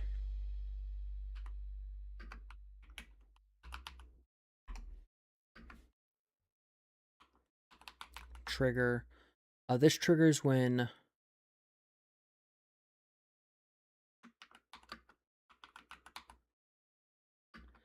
at least 2 enemies are killed.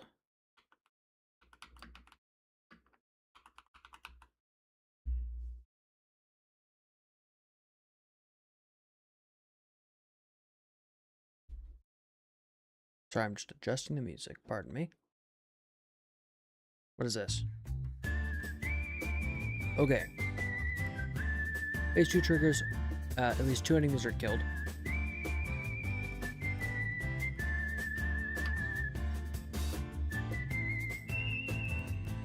A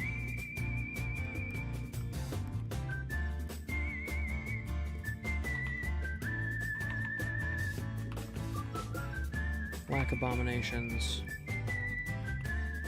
Synaptic Echo appears.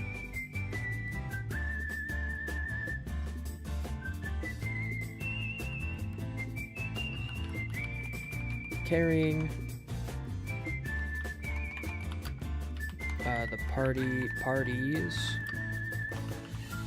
Missing bag. Holding.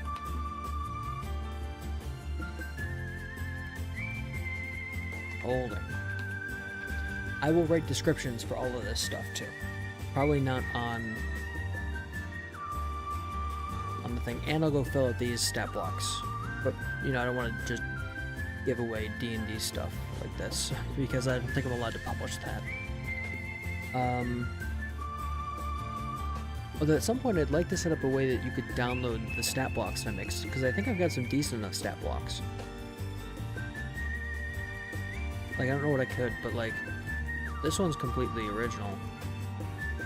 I could almost 100%. Hang on. Zach? Cut it out. Cut it out. I could definitely release this. I mean, you've already seen it all. But like, after I playtest it, sure, I'll release that to the public. I don't have a way to do that, though.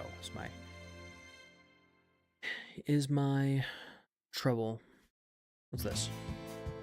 Cool. We're just playing all the weird music. I found an epidemic sound now.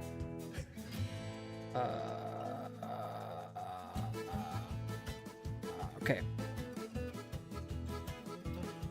Trap the party, traps the road, and lures the enemy. Okay, yep. I think this is probably fine for now. I'll need to get everything. Oh my gosh, I need to speak correctly. Loot as well. Maybe they'll have like orders from the captain or something. I don't know. Maybe they'll just have gold. Party likes gold. They can have extra rations because the party they're not running low, but they don't have enough. Maybe they found like a fishing rod or something. You know, they've been asking for a fishing rod. Let's do that. Let's give them some freaking loot.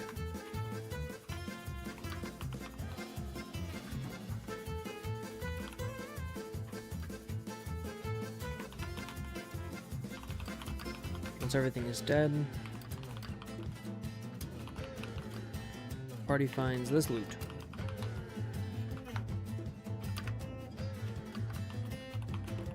One fishing rod with a lure. Okay, excuse me.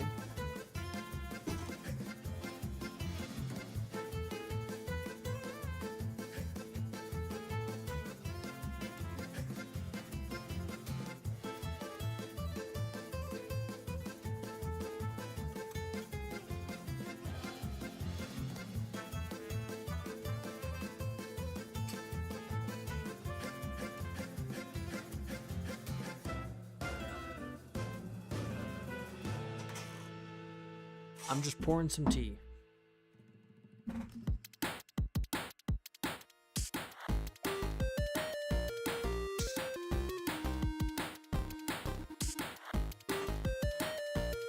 As I'm sure you can hear, I'm a little bit scratchy today. Is it raining again? Oh, it seems lighter out. Okay, fishing rod and lure. 100 gold pieces. Actually, I don't think we'll be carrying a lot of gold. Maybe like 20 gold pieces.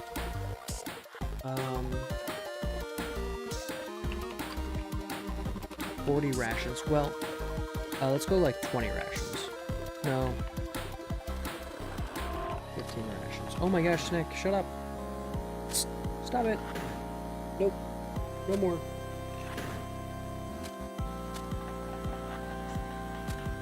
No more. What the fuck? Did you just hiss at me? This is a new behavior. I've never seen this. Hang on.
Okay, mister.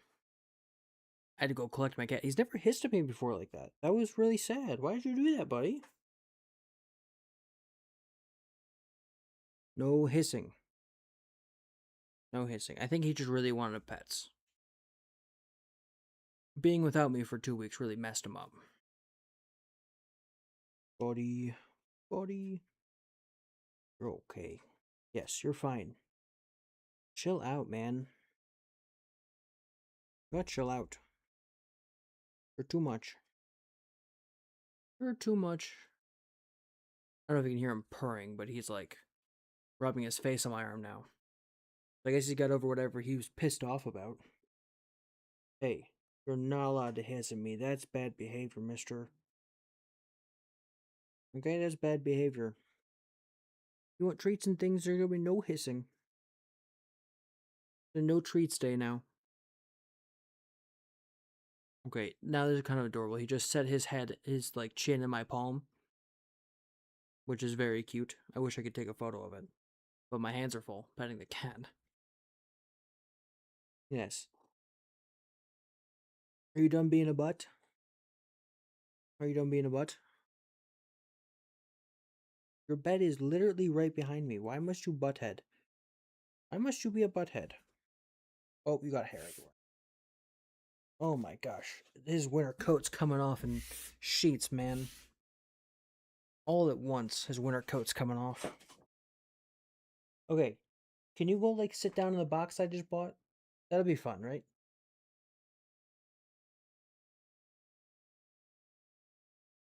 No, you're just gonna hide back there. Hey, Snack, stop it. Oh. Come here. What do you want?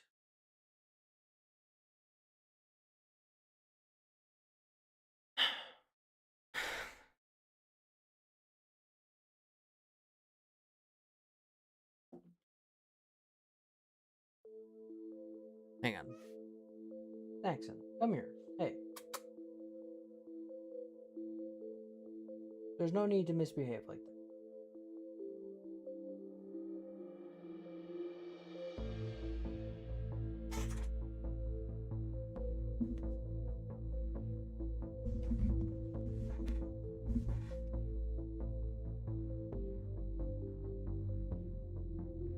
That's about a toy, huh?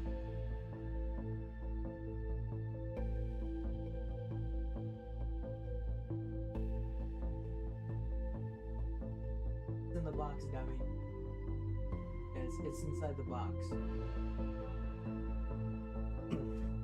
Alright, well, let's see if you can figure out what inside the box means. Sorry about that. That was bizarre. He's never hissed me like that. I don't know why. He was just meowing. I'm assuming he's pissed off that I'm not paying attention to him right now. But he's got to learn. Just because I'm here does not mean we pay attention to Snack constantly. Don't worry. I play with the cat and I pet him a lot. He was just upset he had to spend 2 weeks with someone else instead. Get your toy.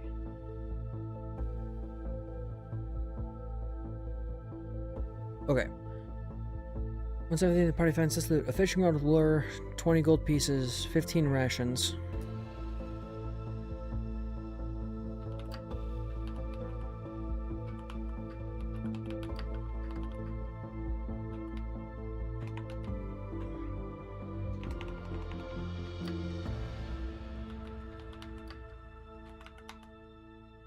A leather chest plate with the inscribed.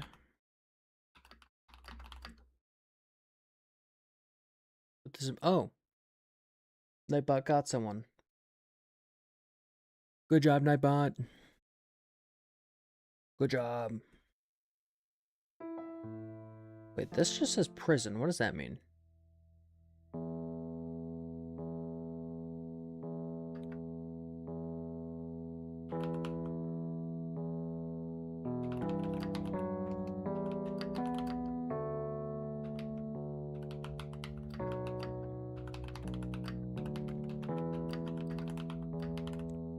In this region, okay.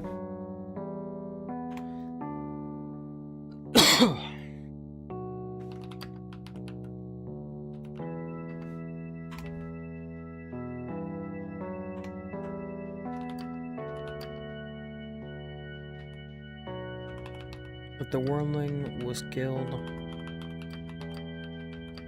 it can be harvested. Because we are using the dragon harvesting rules from the Game Master's Guide to Epic Dragons, I think it is. So they like harvested a bunch of the red dragon they killed. And I guess they can harvest from this wormling as well.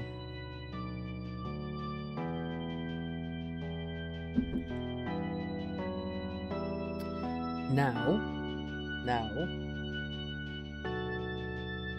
what now?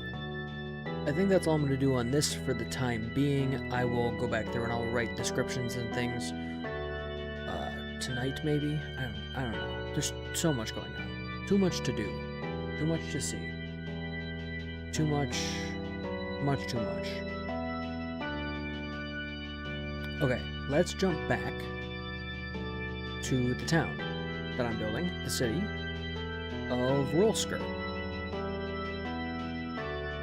This is the map. Eventually I'll print this map, but for now I'm not doing that, because I want to see if I need to fill any other buildings. This music's a little bit too, Western, I think.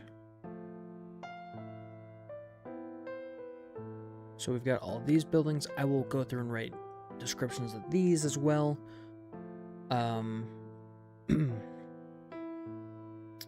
Let's take a look at some of the NPCs that are going to be in this town. The only major NPCs are Harbin, Wester, Lightning Greywind, Clementine Wester, and Clausen Jalia.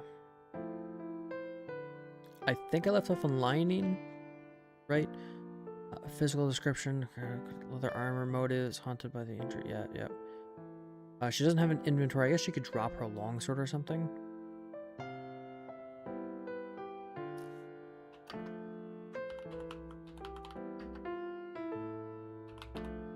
Jailhouse key. Armor. Weapons. Cool. And then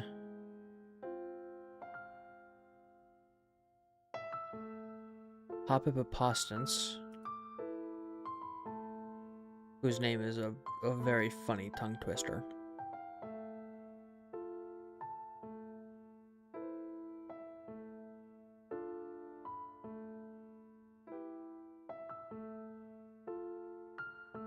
I'll come back to him. Barthen. Barthen's stat block is actually going to be very similar to Pop-Ips. Let's do this.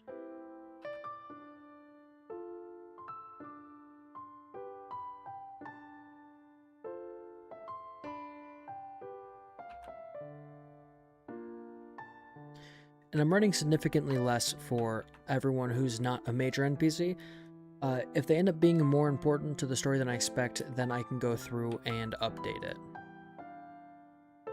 Barthen be Barthen. The stats are all 10. I'm actually change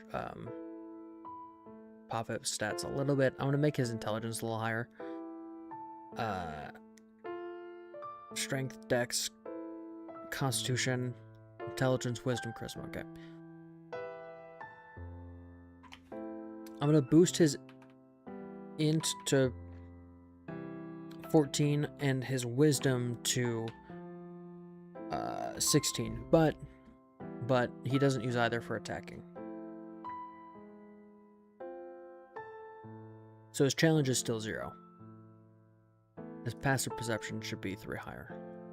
313. Okay.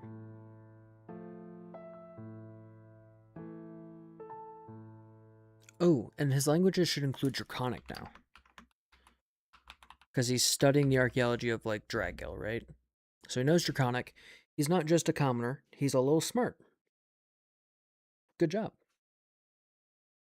That music was dour. Let's play some more rock music. Hell yeah. Barthen be Barthen, baby. Barthen be Barthen, he's a commoner through and through. He's a salesman. He's got a charisma of a whole 12, because he can sell shit like no one else can. He's a medium humanoid whose AC is 10 and his HP is 1d8, so it's 4.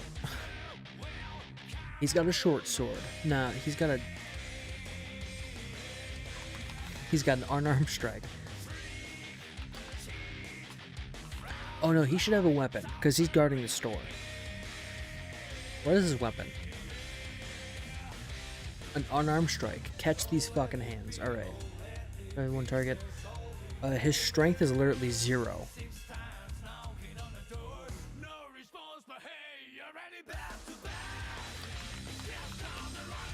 Really strong unarmed strike. 1 to hit. No, it's 0 plus 1. Really strong.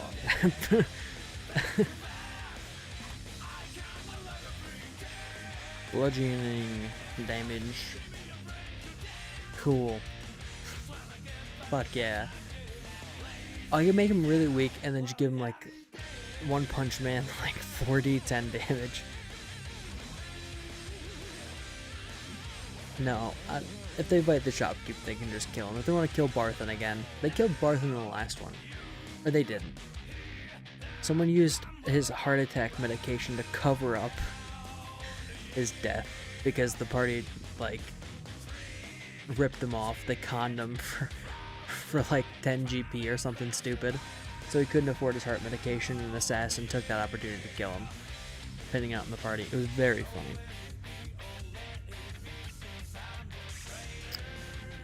Personality.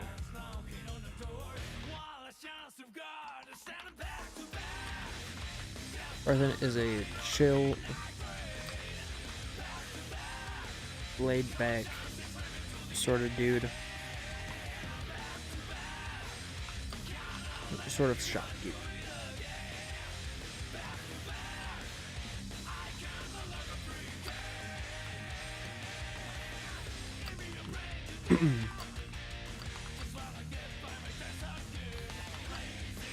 he doesn't really want to get in fights if need be. Get in fights. Instead, he will hand over the goods, call the guard,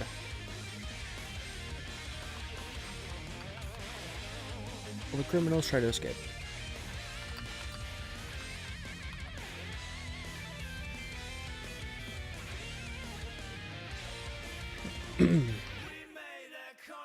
Okay, physical description.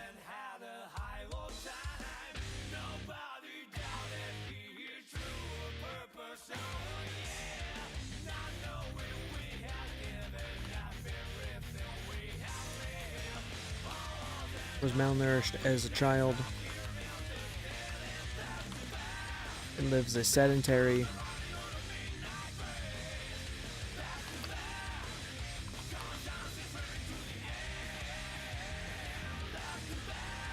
life. As a result,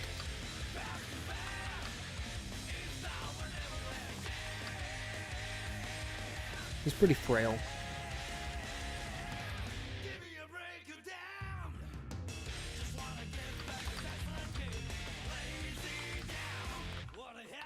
His hands are bony.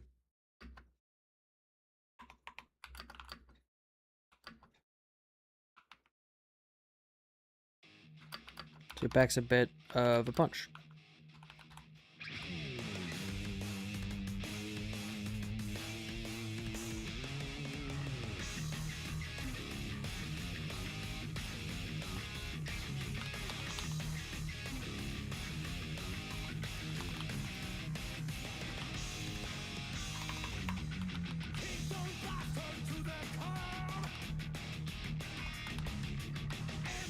Barton wears plain brown work attire.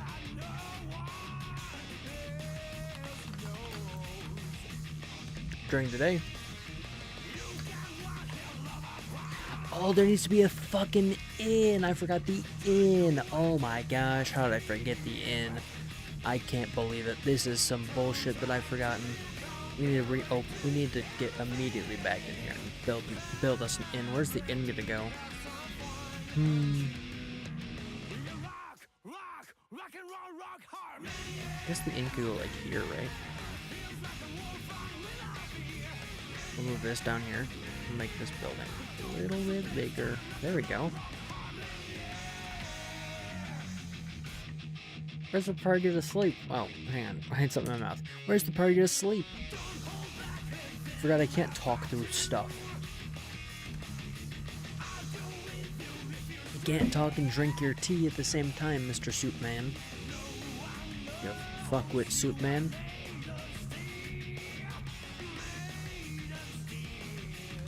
Alright.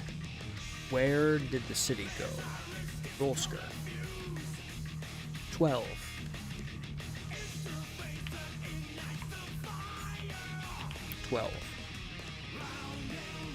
Inn/tavern. Hell yeah. Drinking, gambling, bedtime. Alright. Barthen be Barthen. Plain brown work attire during the day. And goofy PJs to bed. Like a Christmas Carol.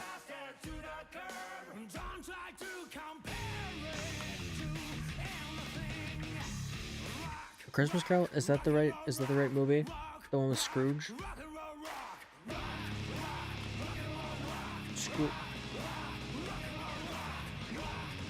Scrooge. Yeah, Christmas Carol. What's the one with the guy who shoots his eye out?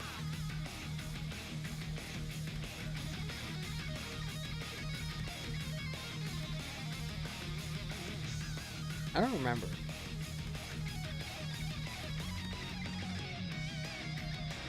Do y'all remember a Muppets Christmas Carol? This movie was crazy. This movie was good.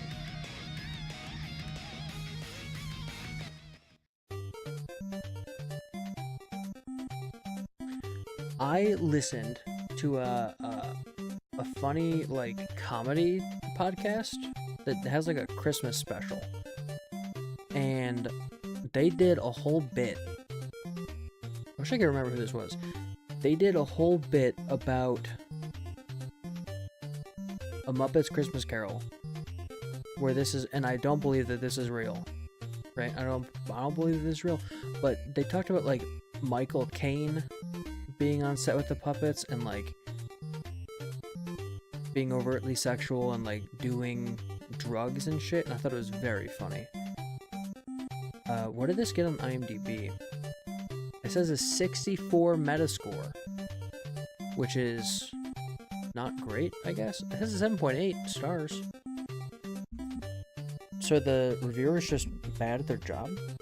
I thought this movie was good. Man, young Michael Caine. Young Michael Caine looks like young old Michael Caine, if that's a way to explain it. He's always looked like an old British man, and I think that's very cool. He's been playing old British men since he was 16. What has Michael Caine been in? I know he was in Batman. You know, weirdly enough, Michael Caine has aged to look like a slightly younger British man who's now older, which is strange. Okay, known for The Dark Knight. I'm just gonna name movies that I know from him. Tenet, cool. Watership Down, really? Oh my gosh. Show your little kids Watership Down, they'll love it. It's a funny movie about rabbits. Don't do that. Do not fucking do that. He was in Nice to Meet You, that makes sense. He was in Kingsman. He was in Interstellar? Really? Huh. I did not know that. He was in Cars 2. Not seen that movie in over a decade. Inception.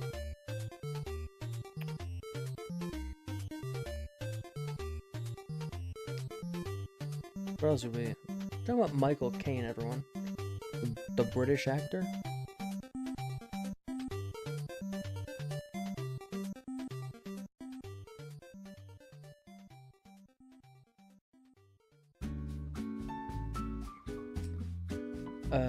Muppet Christmas Carol, we've already been here. Jekyll and Hyde, really? Interesting. I know the story, I've never seen the movie though.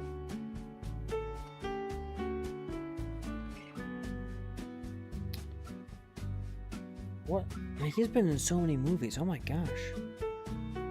I don't know like most of these movies. That's what I should do. I should watch every movie that Michael Caine's ever been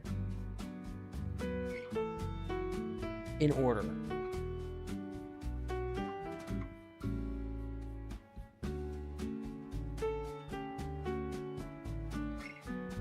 Okay, this is my new hobby. I'm gonna watch every movie Michael Caine has ever been in order.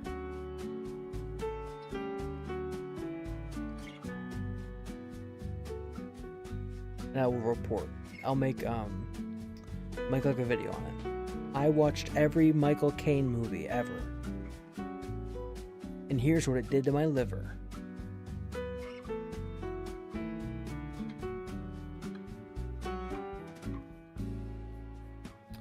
He's been in 2 movies uncredited.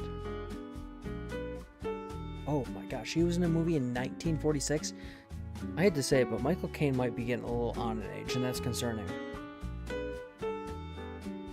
Morning Departure. At the end of World War II, a Royal Navy submarine on routine patrol strikes, detonates a mine.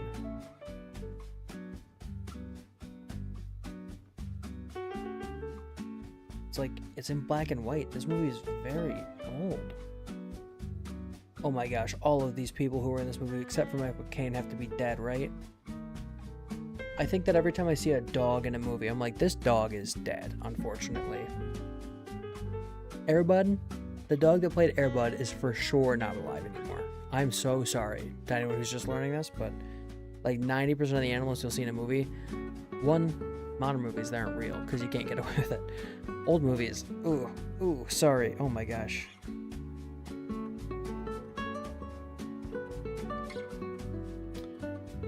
How to Murder a Rich Uncle. What the fuck are these movies? Don't watch these. Or do. You can go watch them, I guess.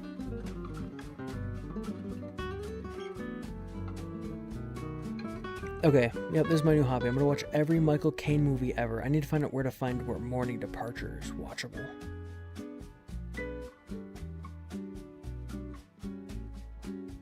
Because I'm sure this is his first movie, right?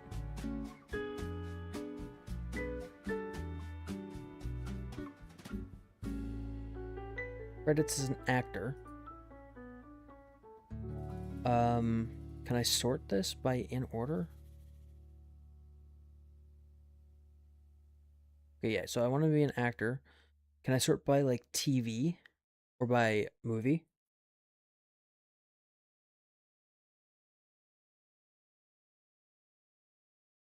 Now I'll just have to filter this myself. And I think they're organized by rate. No, they're organized by date already. Okay, good. So yeah, the first one is Morning Departure, where he's uncredited as a T-boy. He was in Panic in the Parlor in 56. He was in Hell in Korea in 56. He was in Blood Money, a movie I think I've heard of, in 57. The Steel Bandit. So he's been in a lot of war movies, okay? As a random German soldier. Okay, that movie might not be appropriate to share with the audience. He was in How to Murder a Rich Uncle in 57. Wild name for a movie, by the way.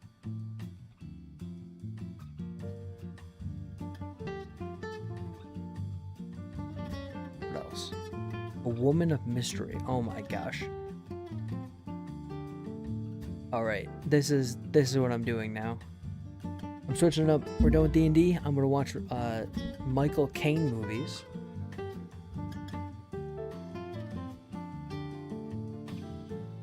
I might actually do that. That sounds very fun. People criticize me in my life for, like, not knowing modern stuff. They're like, you don't know who Chapel Rowan is. You don't know who are celebrities. I don't know any celebrities. Like, you don't know who these people are.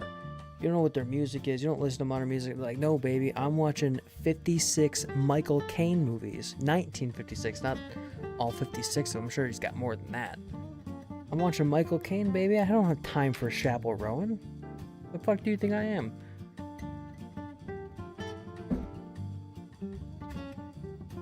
What were we doing? What the fuck were we doing?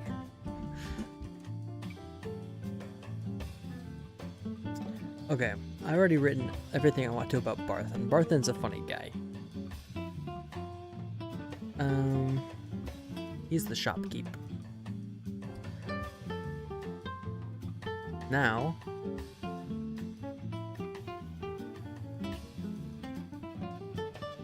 do we need... What am I doing? I know that I ask myself that a lot, but what am I doing? Who's next?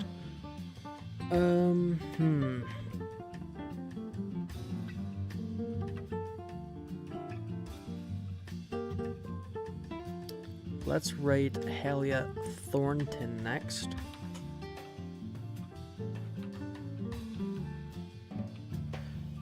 Halia Thornton. Oh, maybe she's gonna be the wife of Barthen. I'm gonna do that. We can have her be a little... No, I shouldn't say it like that. We can have her be the completely... They can be married. I gotta dig myself out of this hole I'm crawling into. What music do I have? I've got tense music. Okay, we're listening to tense music now. Oh, you know what I've got? I've got D&D music from my D&D playlist. Let's see what I've got.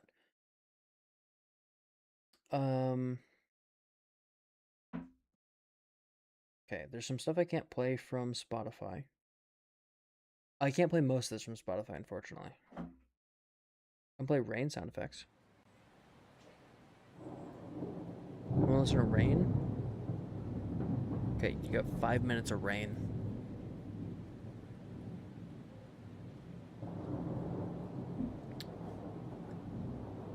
Lawful good. I don't know if she's lawful good. Maybe like neutral.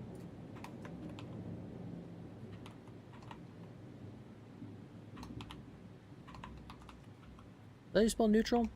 No, certainly not.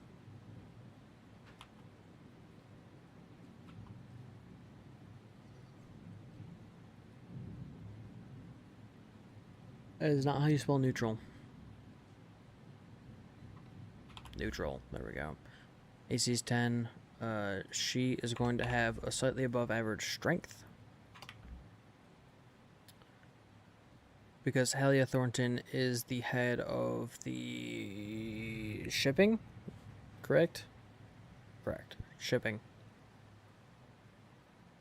So she needs to like move boxes around and stuff.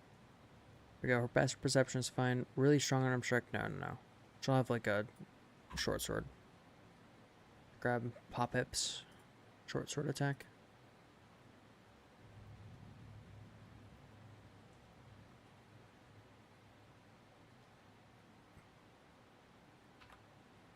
There we go.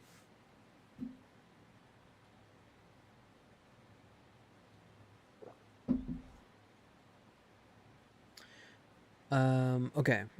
We need a physical and a personality description. Up. Personality. What is Halia Thornton's demeanor? I'm imagining her being quite harsh.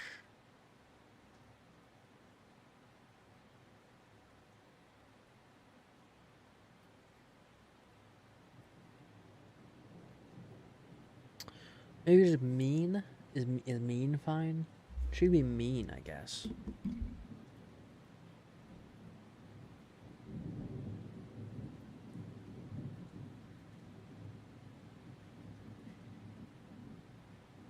Or just quiet, you know?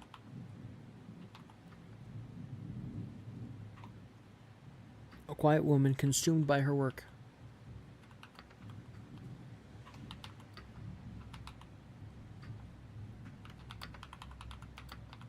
She likes to solve problems with action instead of words.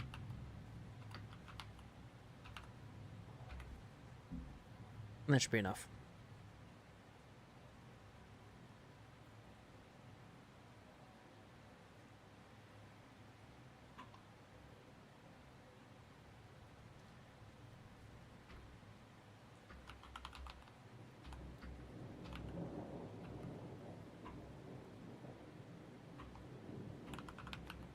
A blonde-haired woman? Blonde-haired? Yeah. Haired woman.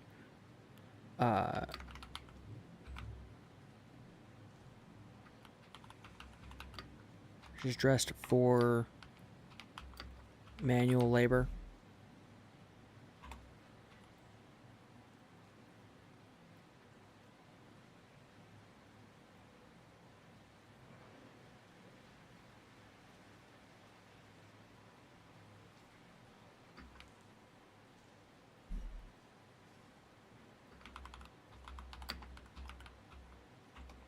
And slightly muscular.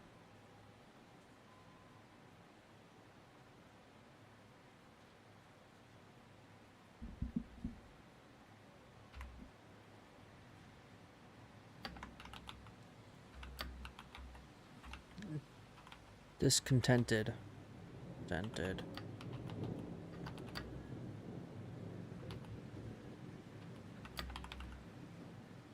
Insistence on handling exporting. No, I don't care about this. That's probably not important right now. I do need to add for Lenine, however you pronounce her fucking name. She is upset, or no, she's not upset.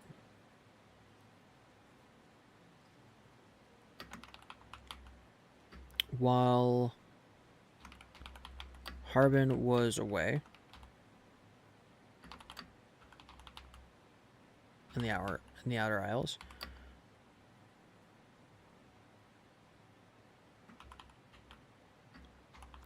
Lenine took over as mayor.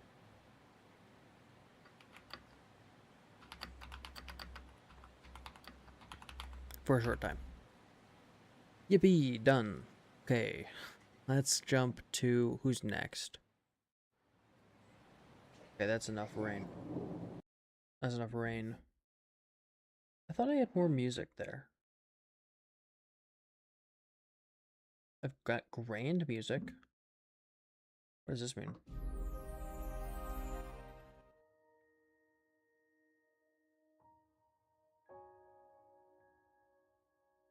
I don't know what this music is, but we'll see.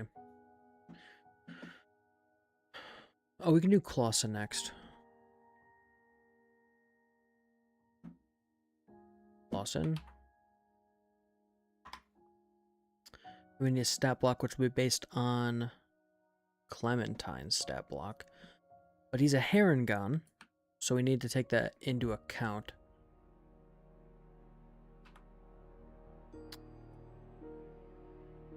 I don't know where the Harengon stuff is. Let me look.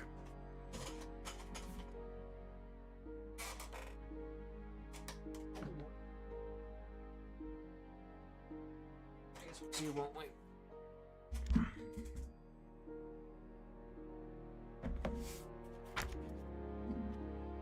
I feel like Harengons are not in my books.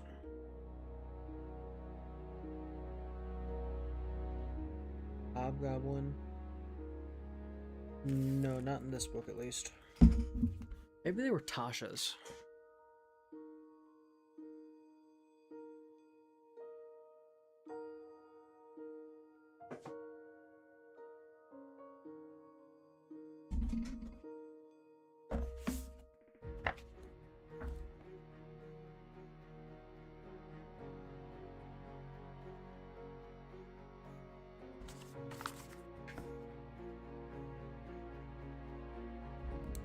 No, okay.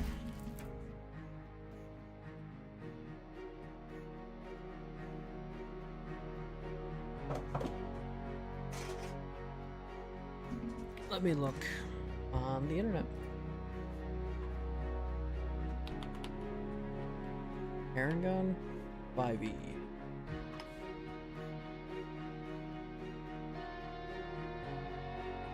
Oh, they were in Feywild, okay.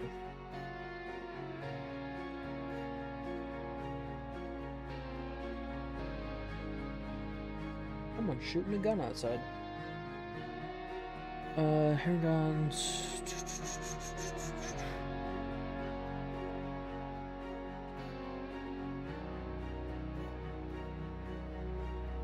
Okay, I'm gonna give Harengons, Clausen specifically, a little bit of a boost in a few ways. So I'm just gonna give him a bunch of his species traits.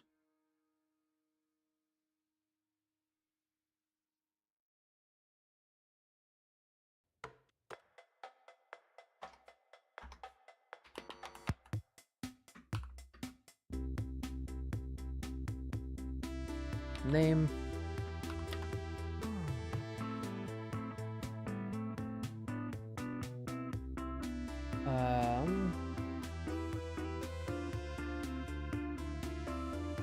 Sure. Fair trigger.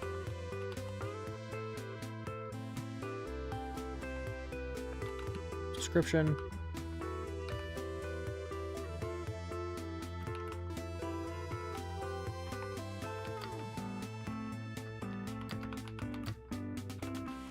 That's his prof bonus. His initiative.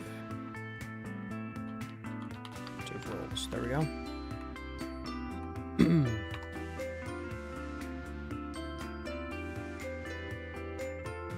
He's got proficiency in perception.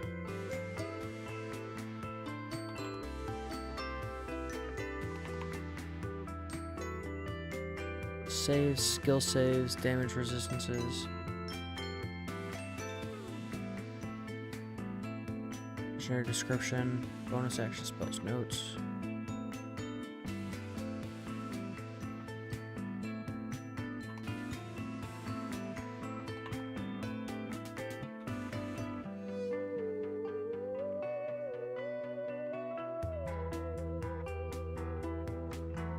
Skill saves? Is this how you do it? I don't remember how skill saves works.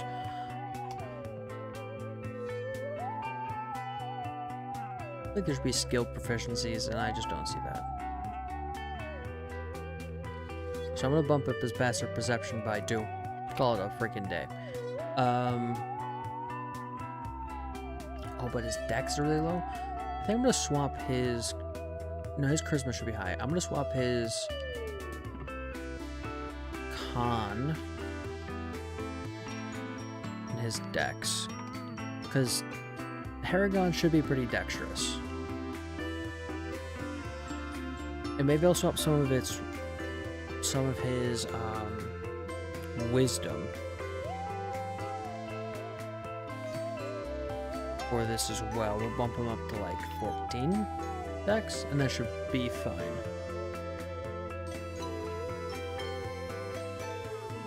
Why is this a ranged melee attack? This should be a melee attack. Just a melee attack. What the fuck am I doing?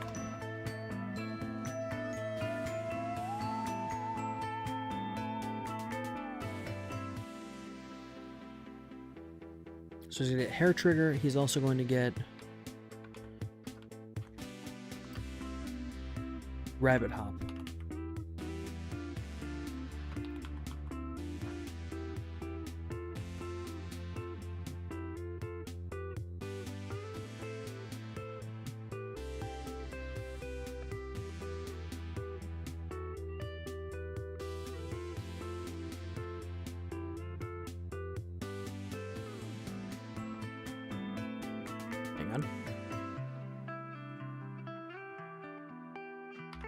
Boop. There we go. Copied that from the Wikidot. It's bonus action.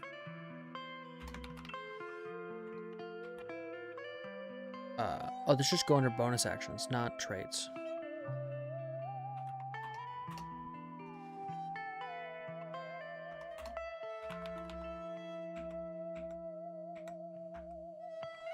That was bizarre.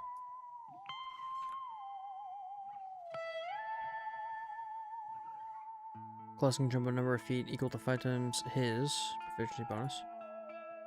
His proficiency bonus is 2. Class can jump a number of feet.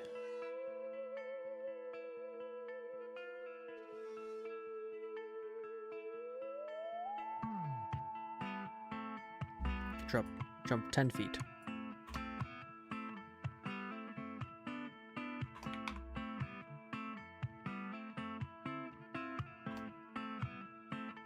"10 feet without provoking opportunity attacks." Hang on, there's something on my mouse.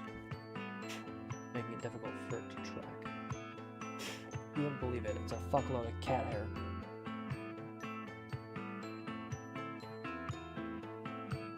Let's hope that fixed it.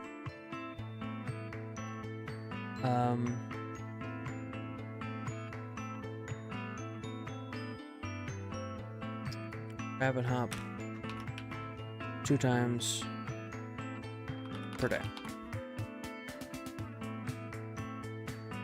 There we go. Cool.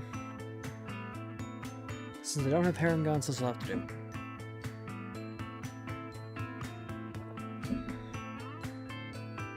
Description: personality.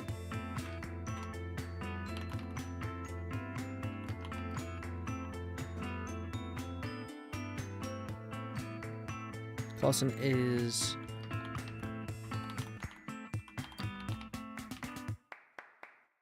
an extremely charismatic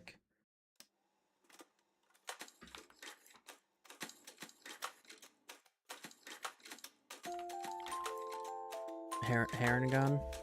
Yeah, sure. I think that's what you're about.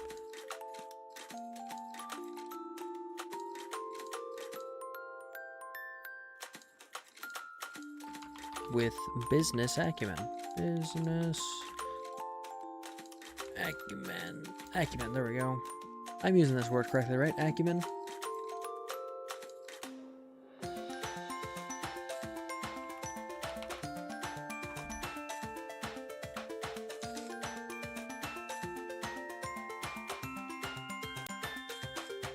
Cool.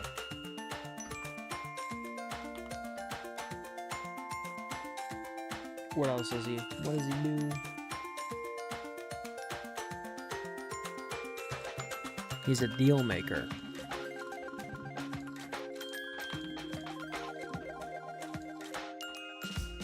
Not often. Always willing to compromise.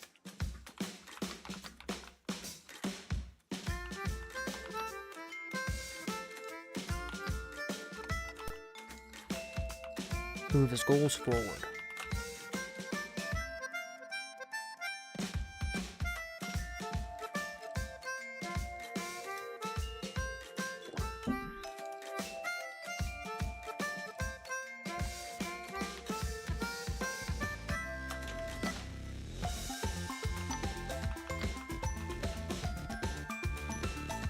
Physical.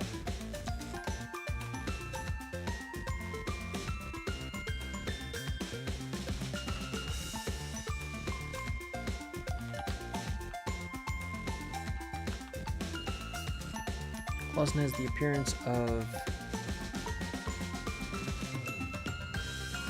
a snowy rabbit.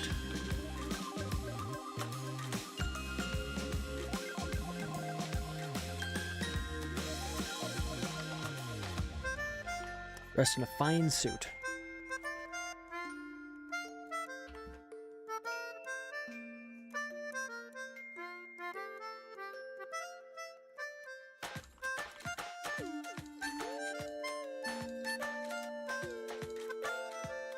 Ooh, let's actually change that. A large brown heron gun.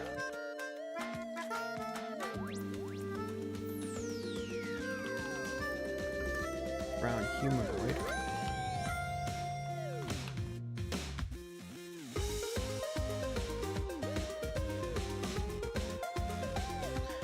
Okay, his backstory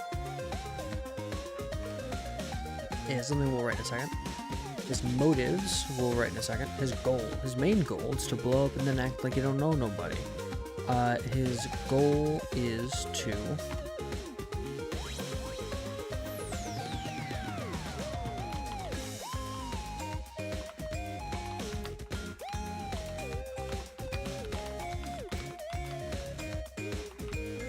he's friends with basically everyone he meets.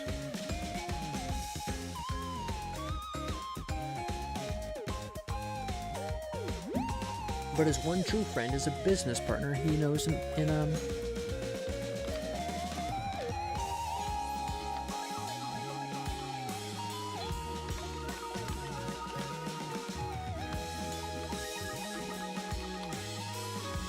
Platina.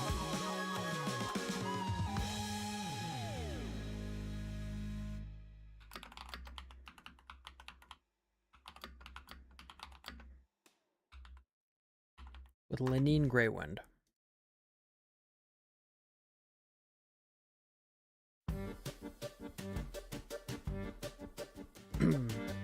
He's a business partner in Platina named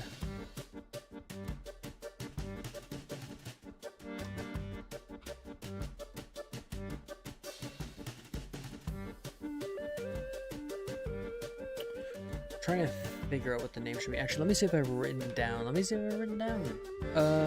Okay. I might have it written down. Let me look. It'd be in my Google Docs if I do.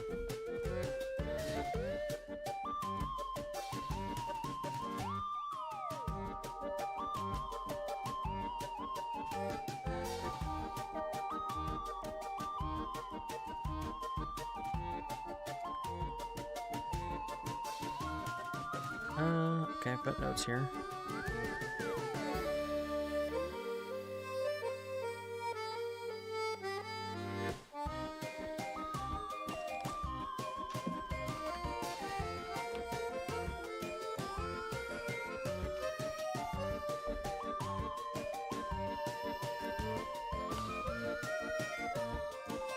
I do have the name. Hell yeah.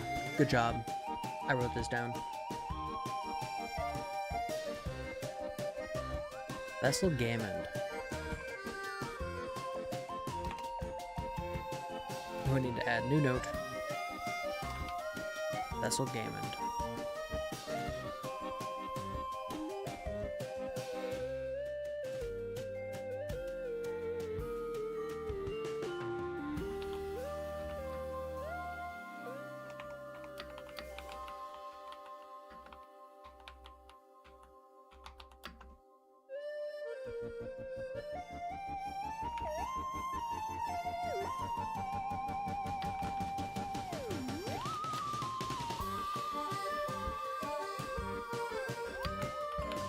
DB Inc.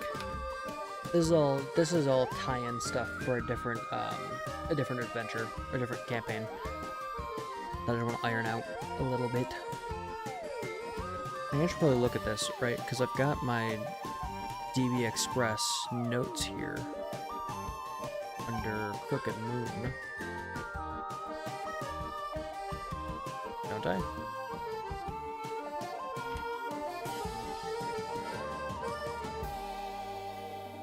Yeah, there we go.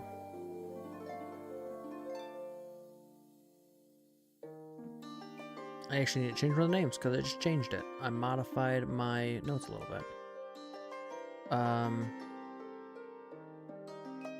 Oh wait, hang on. That's incorrect. I changed Barnaby Riddle to Clawson because I think the tie-in's fun. Jail, yeah, there we go. Cool.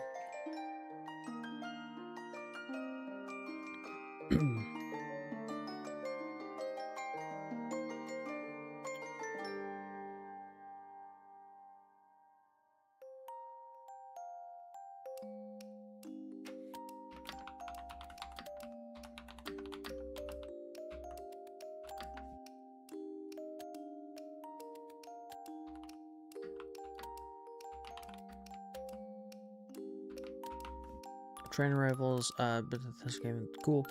His primary goal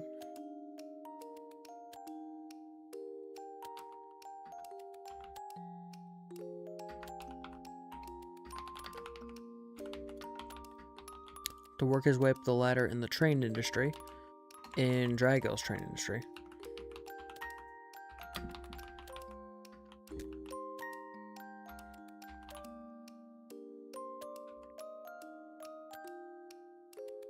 To proliferate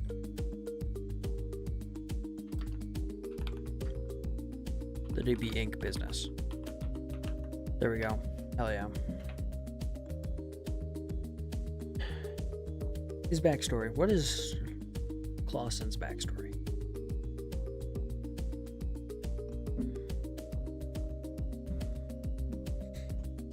Well, I just don't know, Batman. I don't fucking know, Batman. Batman, shut the hell up.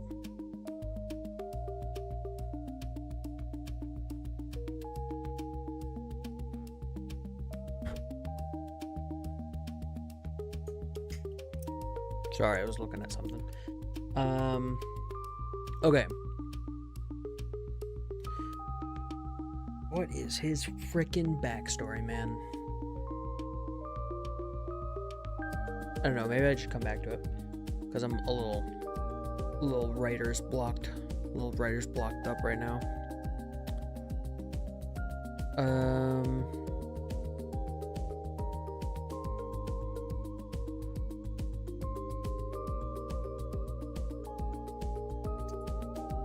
Please hold, hang on, excuse me. Pardon me, excuse me. Excuse me, pardon me.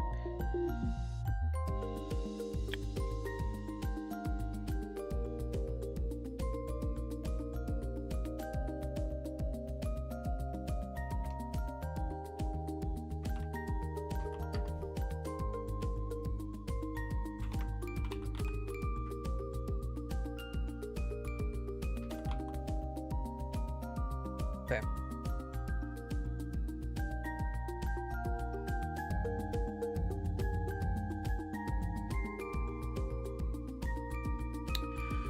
I also know his motive and his goal are kind of aligned, right? I feel like motives and goals are the same thing. I'm just gonna take motive out of it for this guy, you know? Like, do we really need to have 5 different names for the same thing? I think we're fine. Okay. Let's take a look at Sister Garel? Garel? Garel. Garel. Sister Garel.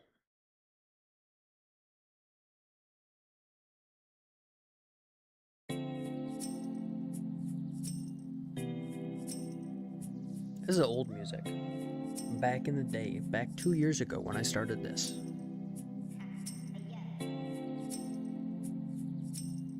Chill music for a more reasonable time. Back when we played real men's games like Factorio and Planet Coaster.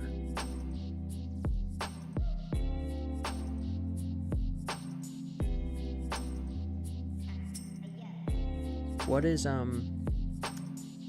Sister Garel? What's her stat block gonna be based on? It's gonna be like a cleric or a priest, right? Let me look at the monster manual again.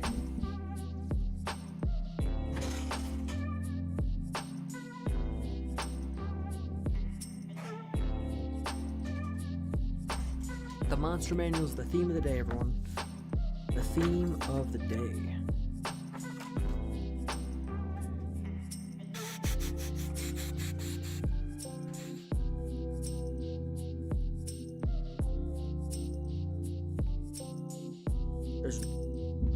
Hang on. There's an archmage, an archpriest. There's just a regular priest, maybe? Regular. There we go. Good English.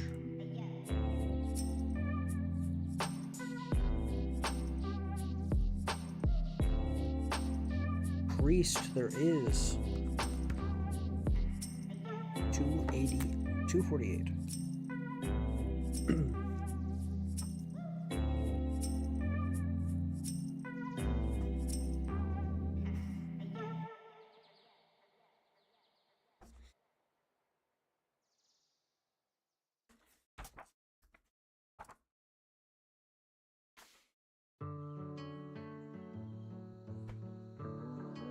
There's a priest acolyte, who's probably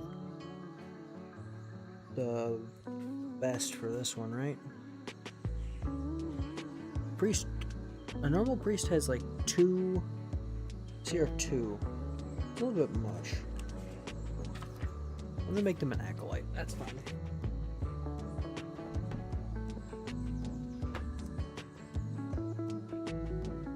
Okay, Sister Gorella. Medium humanoid, neutral good is probably fine. Their AC is 13. Their HP is 11. 2d8 plus 2.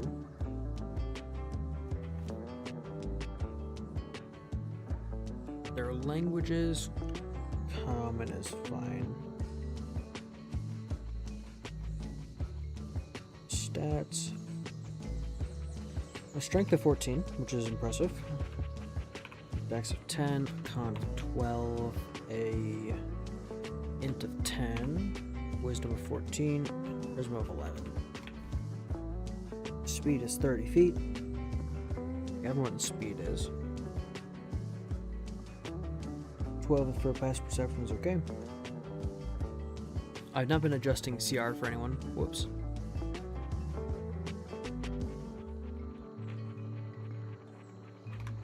Action is a mace. Melee attack plus 4.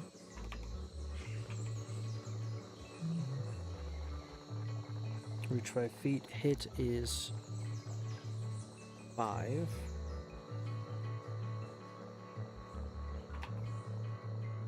(1d6 plus 2). Bludgeoning.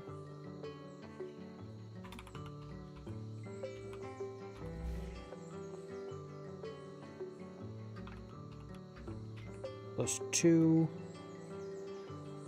1d4 radiant damage. I'm trying to think of what god they would be associated with. Because I've got the gods written here somewhere, right? Under gods, yeah. Probably one of the old gods, right? Ooh, maybe determination?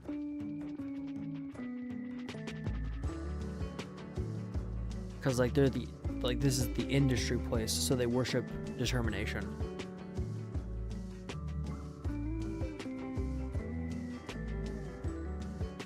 And what would determination's damage? I think it'd be force damage, right?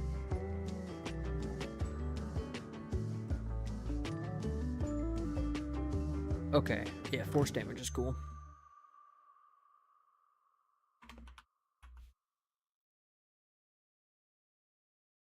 And I'll just flavor all her spells with force damage.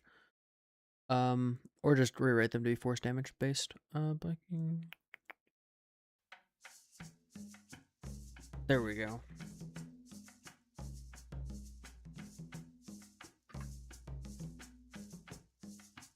Okay.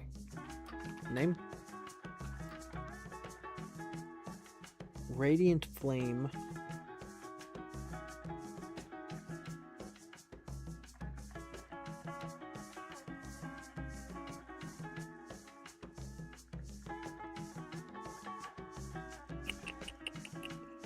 I'm gonna think about what I want this priest to use.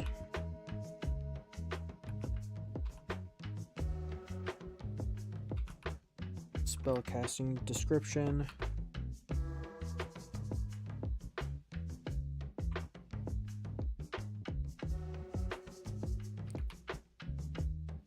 Sister Garwell. Cast one of the following spells. Using wisdom as the modifier. Oh, as the ability. Cool.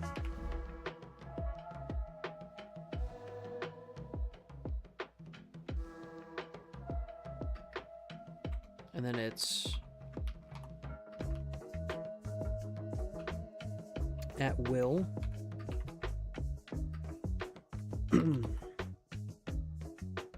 Slight and thaumaturgy.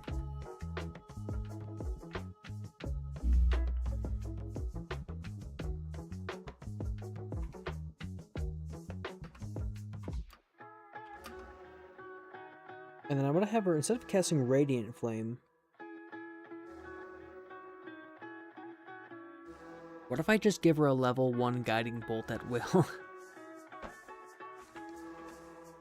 I'm just gonna let her have a level 1 guiding bolt.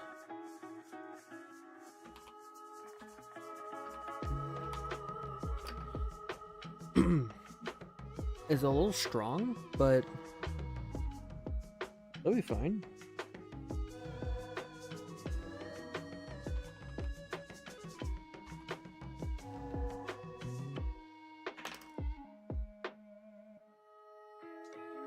And it'll deal force damage instead of radiant.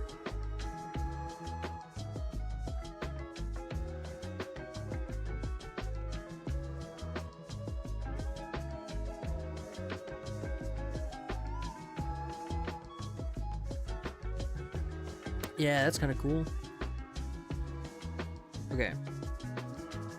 Using wisdom as the ability and force as the damage type. Guiding bolt, light, and thaumaturgy. That's pretty cool.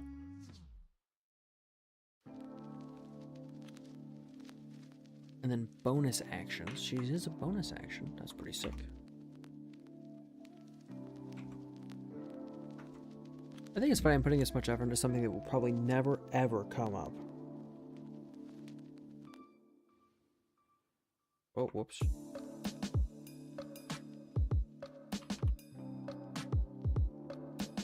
Divine Aid once per day.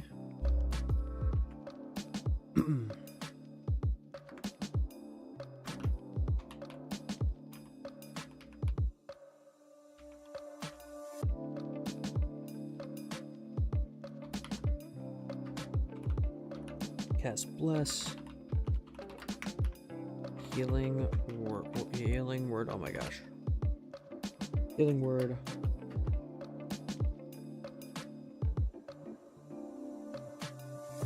Sanctuary.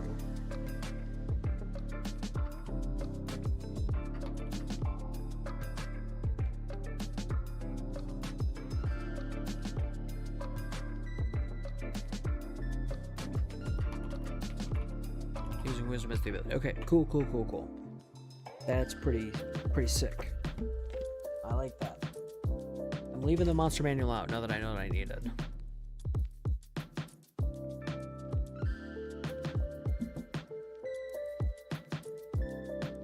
What should I have for dinner?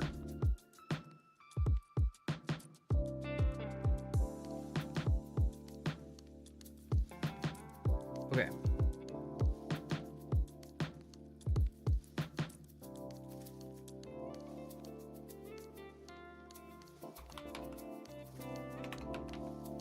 Determination Chapel. Or Chapel. Determination.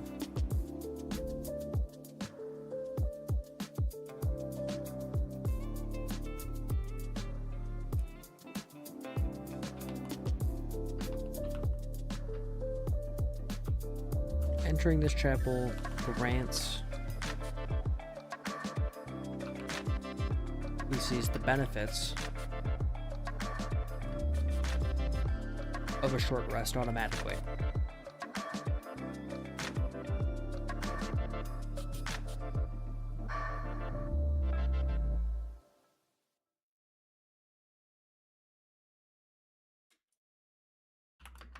Once per day.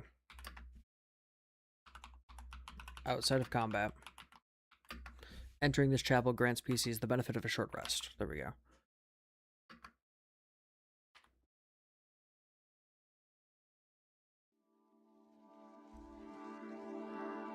So what are the spots we have to fill? We need to write Clausen's backstory.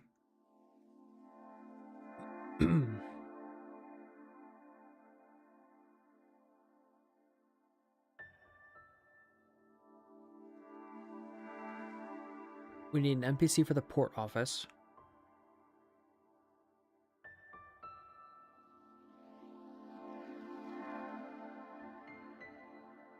I thought I put Halia in charge of the port office. I guess I'm going to move her to the port office. Put someone else in charge of the lumber mill.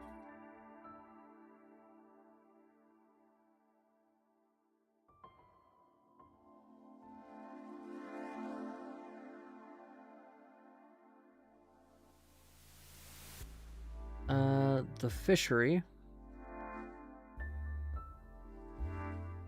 should be run by someone. Blacksmith. There needs to be an undertaker and an inn boy for the inn, or a barkeep. There's actually be a few people who run the inn, right?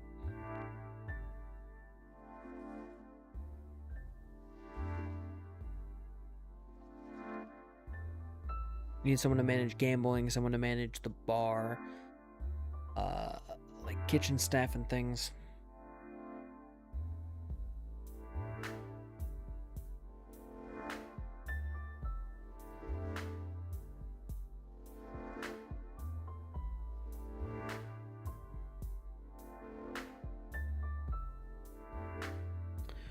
Okay.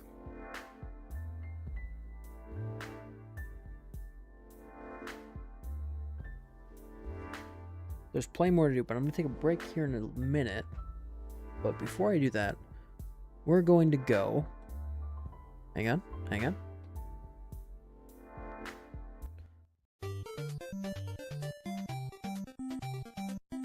I had thoughts about Europe that I did not say last time. I will say them now. My first thought, if I can have some tea first. People told me that in Europe the portion sizes are so much smaller. That is fucking hogwash bullshit. The portion sizes are pretty close. They're a little bit smaller, but it's not like you're getting like way less food. Okay? we get some American ass portion sizes in Europe. And I don't know if they looked at me and they're like, that guy's fat. Give him a lot of food or what. But like no one in our group went hungry. They're like, oh, but you lose so much weight, it's gotta be. No. You're fucking, when you go to Europe, you're walking everywhere. You wanna know why you're walking everywhere? Because you can't drive a car. Do you know how terrifying the streets of Italy are? Not the actual like sidewalk, they were fine, but the roads. The roads were bananas. Crazy bananas. Like, the traffic laws were just not enforced. You had bikes lane splitting constantly. You had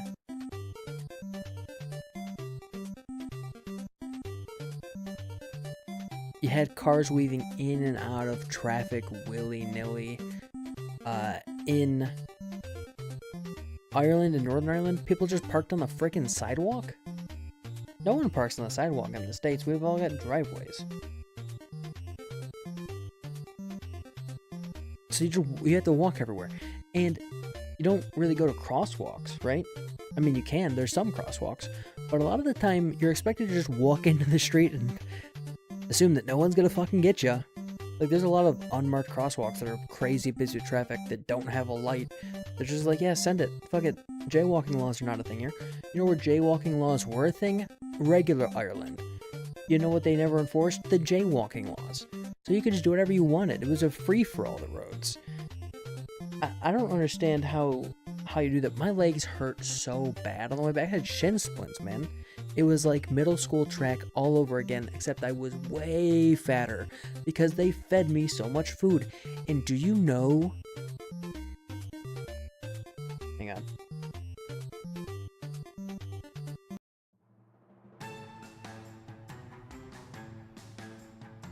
Do you know how fucking inexpensive alcohol is in Europe?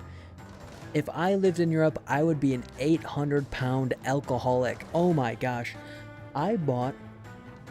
You can just get like a $10 bottle of wine at a fancy dinner. I bought a bottle of wine for a third of the price of my entire meal, which was like 5 meatballs in Italy. Because we went to one of those fancy restaurants, I guess. By the way, the best mashed potatoes I've ever eaten. I think it was just solid butter, I'll be honest with you. And the meatballs were all right, but I was fucking plastered drunk because when I ordered a glass of wine, they gave me the whole bottle for like $10. It was crazy.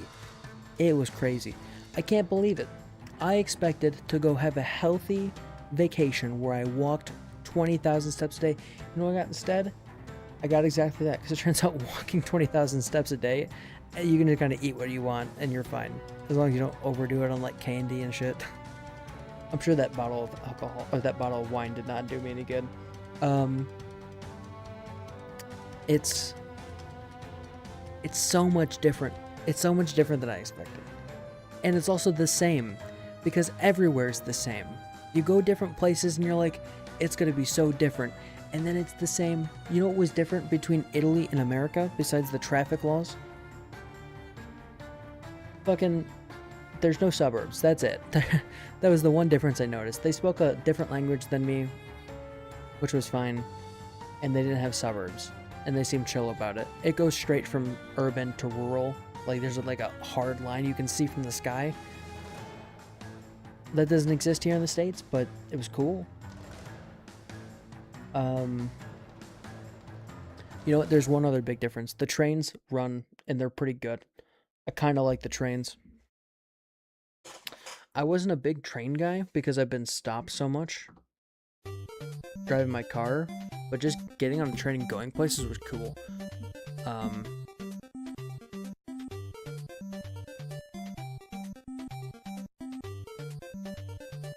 Was there anything else to say?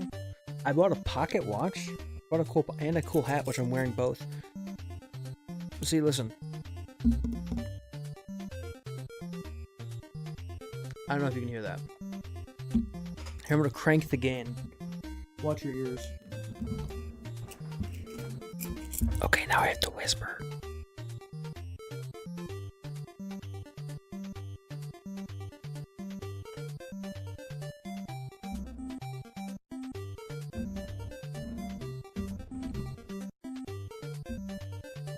I have a noise gate. I have a noise gate on my microphone, so you probably couldn't have even heard that. It probably just didn't come through. I can hear it. It's fine. I have a hat. I got a flat cap in the UK that I put on a shop, and I look extremely British with a flat cap on. Without the flat cap, I look kind of German.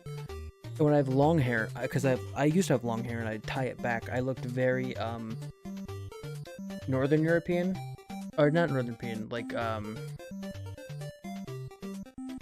Scandinavian, Nordic. I looked like I was from Sweden. I've seen a lot of Swedish people with tied back hair, and I look exactly like them. With short hair, I look more German, and with a flat cap, I look extremely British. Like the most British American man you'll ever see in your whole life.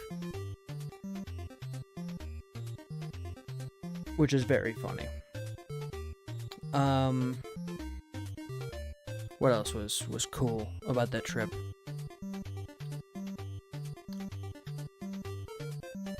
There was a lot. We did so much. But I'm trying to think of stuff that was like really unique to Europe and the British Isles to speak on. Oh, this is a big difference. Way more graffiti in Europe than in America. Like hundreds of times more graffiti.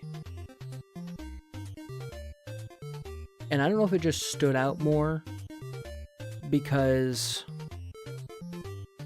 the cities are so beautiful, or what. But everything we saw, except for like the old monuments and stuff, were absolutely covered in graffiti. Like everything. Signs, buildings, the shutters that are over the buildings, you name it. If you could tag it, it was freaking tagged, dude. And these people who are out here tagging stuff weren't even doing a good job. I saw running, I saw drips, I saw like hundreds of tags in a row all down one street, which means that someone spent like 4 hours tagging one street like all night. And I don't know if these people are, I don't know what, I don't get it. I have to be honest. Like 10% of it looked good, by the way. Most of it was not very artistically creative by my metric, by my sense of right and wrong. A lot of it was just like I wrote my name on a building with a marker. That was different. We don't have as much graffiti here in the States. And when we do have graffiti, it's usually tucked away or gets cleaned up pretty quick. Like, you'll see it on bridges and on train cars and things here in the US, but or like down alleys and things, but just the front face of a building you wouldn't get away with normally. And I think it's weird because I'd say 98% of the time we were in Europe, we were being surveilled. Like, they have a ton of surveillance. The cities are covered in cameras. In Italy, there are police everywhere. That was a big culture shock because there's not a lot of police in America. You'll see them like driving. There's like a lot of traffic cops out, but there were police everywhere, like on every corner, directing traffic a lot. There was a lot of security. They had like multiple police forces. So there was one that looked like prison service that you'd see from time to time. There was 2 different like separate police forces.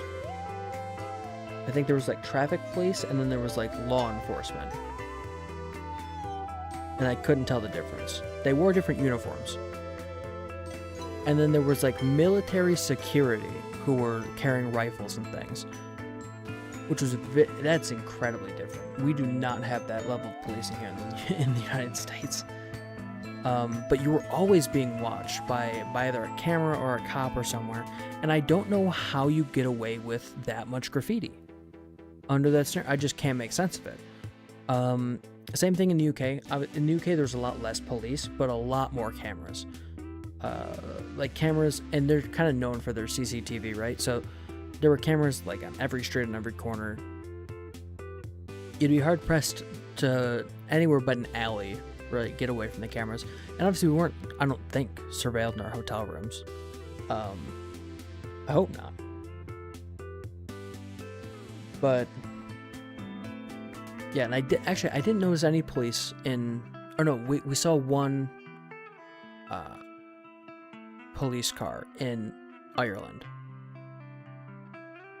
But in the UK and Italy, we saw like a ton of surveillance. It was a lot.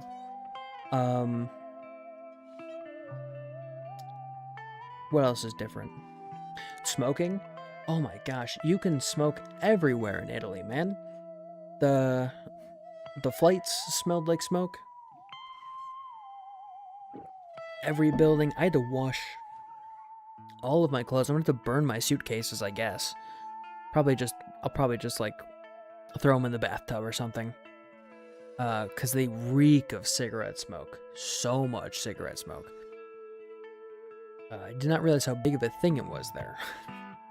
Because most people in the US don't smoke. Like 95% of people or whatever don't smoke in the US. And it's seen as very uncool. And you can't do it in buildings. And, right, but like our hotel room had a no smoking sign. It was like, hey, please don't smoke in here. And I didn't think that needed to be said. Who smokes in a hotel room?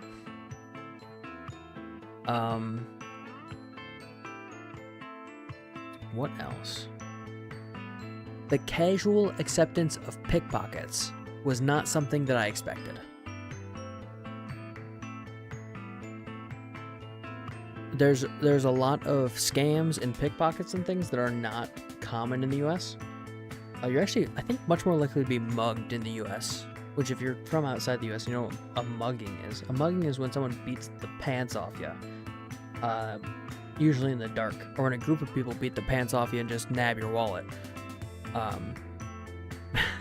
I guess this isn't as common outside the US, but like, in the States, if you get pickpocketed, it's pretty culturally understood that you beat the shit out of that guy until they give you your wallet back. If you can, obviously, if they like pull something on you, what are you gonna do, right? But like, when you're overseas, I wouldn't expect these people to be packing, right? So I'd assume there'd be more cultural acceptance of beating the pants off someone who just stole from you. But I guess that's not a thing? That was like the recent Olympics, right? The American tourists were trapping their bags because their shit was getting stolen so much. At least this is the story I heard. Is that people were trapping, like booby trapping their purses and wallets and things with like razor blades. So when you stuck your hand in, you'd get cut.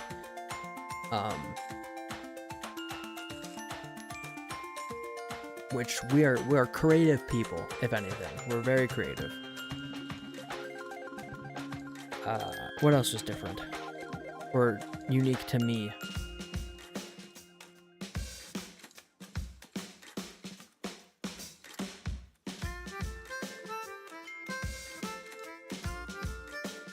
Everything in Rome was very old. We went to Rome, and everything was old. And you don't see old stuff in the States, because nothing here is that old. And everything that was old here, not everything, but most things that were old here were made out of wood. A lot of the Native American or American Indian or whatever,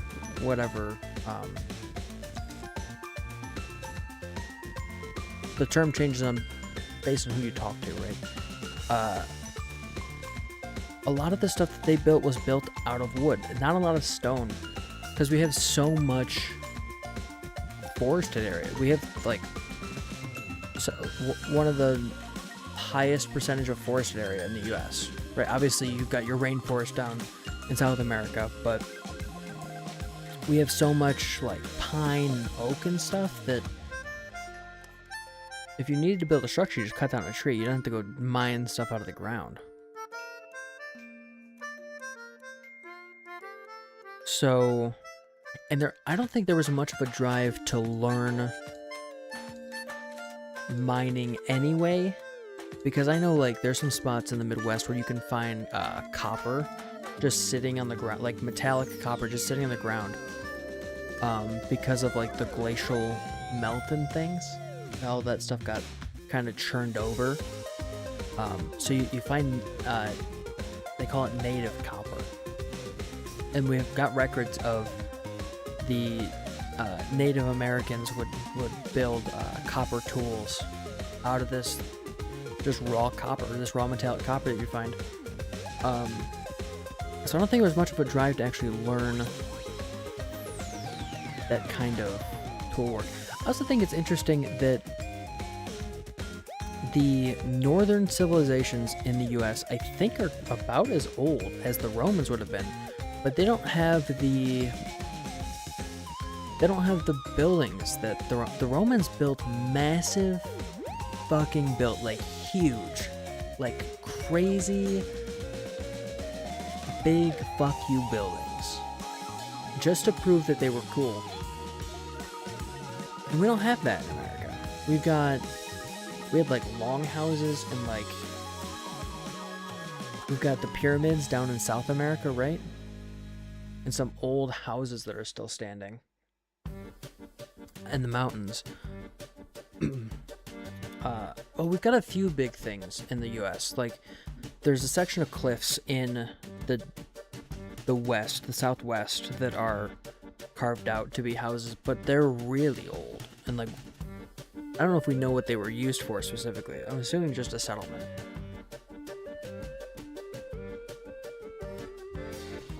But the kind of really big, really ancient buildings you find in Europe that were turned into empires and things, that's just not something that happened here, and I think that's very interesting.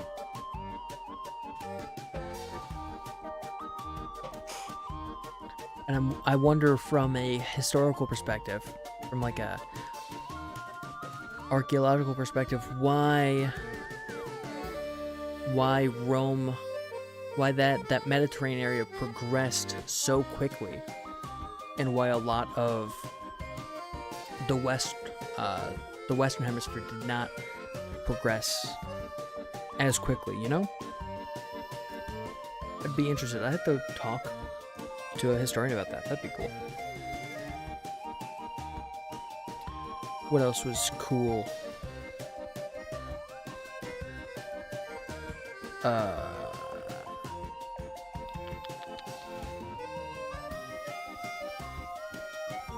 Oh, yeah, this was interesting. This was certainly different than the States. In Italy, there's food everywhere in the cities. We only went to the cities. There's food everywhere. Everywhere. You could walk 100 feet and you could stumble on 5 shops that sold food. Every street had a store that sold food.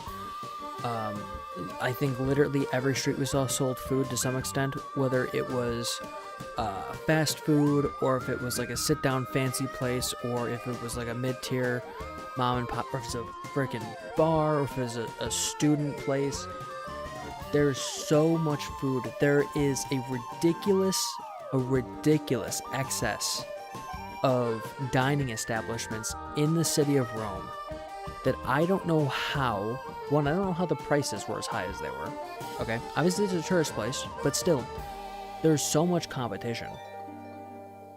Part of the prices were taxes. The taxes there are quite high compared to in the States. They had like a 22% sales tax or something. Bananas. and then like it dropped to 10% for some items, but a lot of it was like 22%. I don't know how any of these places are still in business. The competition is so fervent in a way that you don't see in the States because everything is spread out. And when you go to cities, everything is zoned. So you've got commercial and residential. So when you're in a residential area, you won't find as many buildings. But like the way that Europe has set up its zoning has just increased competition for food so much. You'd struggle to go hungry. I mean, I'm sure people do go hungry, but like,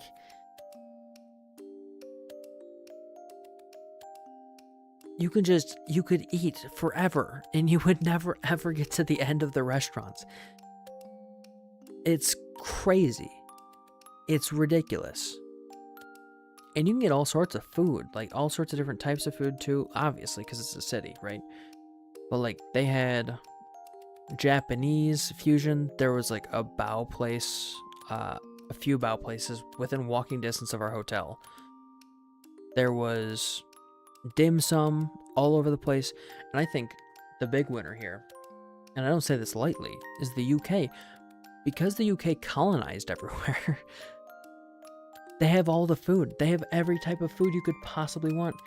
Do you want pretty good dim sum? Do you want pretty good Vietnamese food? I mean, take your pick of any country, and Britain has imported their food. Okay, there was Thai food, Chinese food. I really like Asian food, so I'm thinking, but there was the Mexican food was not common. Believe it or not, I hate to break this to you, but Spain colonized Mexico, not Britain. Womp womp. But what was I saying? Just fucking everything. There was French food there. You could get anything you wanted in the UK. And they have so much cultural diversity in the UK, and I can't believe that given all of that, their national breakfast is fucking beans. Is beans and toast. You're telling me that you colonized every country on the planet. That you colonized most countries on the planet. And the best you could find was frickin' Heinz beans? What are we doing? Come on, I mean, for real. Heinz beans was the best you found? There's so much flavor everywhere in the world, and you came back and you're like, oh, I like some beans on toast. Yeah, okay, sure. This is why the British Empire collapsed. You can talk politics all you want. The British Empire collapsed because beans, baby. They didn't respect the cultures that they were subsuming enough to give them the light of day, to import the kinds of food that the people of Britain want to eat. And if the people of Britain know that pho and fried rice and bao and dim sum exist, and you give them fucking beans and toast, of course your people don't like you. Of course. Of course, your empire dissolved. Of course, you gave back Canada to the Canadians, even though they still have your royalty on their money. Of course, what did you expect? What did you expect? These people, they know. They know you told them. We went to India. We took curry. Do you want watered down, lame ass curry? No. Who wants that? Give them the spices. You built an empire based on spices. You stole all the spices. And you know what you kept instead of the frickin' spices? You kept ketchup beans and artifacts, and I can't believe it. The one thing that humans do, people don't go to the fucking museum every day. People eat food every day. And you can't be fucking bothered to bring anything back but beans and shit curry? I mean, what are we doing? Okay? Maybe this is the root of my problem with the UK. I don't have a problem with the UK, but I do, and it's beans.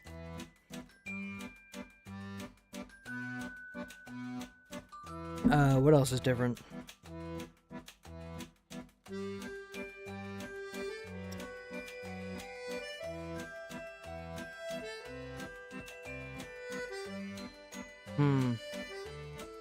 Oh, people who speak a different language than you will talk shit around, behind your back. Just to say that. I don't know a lot of Italian. I picked up enough Italian while I was there to know that when people were talking shit behind my back. You know enough. I know the word for American in Italian, right? I can pick that one up. I also know the word for Epstein as well. You won't believe it. His name doesn't change in Italian.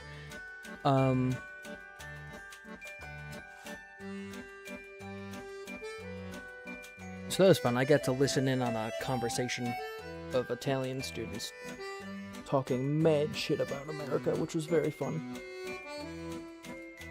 Genuinely, it was actually interesting.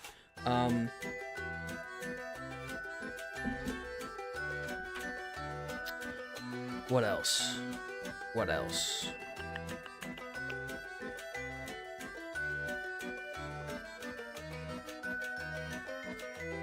I think my hard cap for vacation tops out at about a week. After about a week, my clothes were all did not smell good. They were all in my luggage.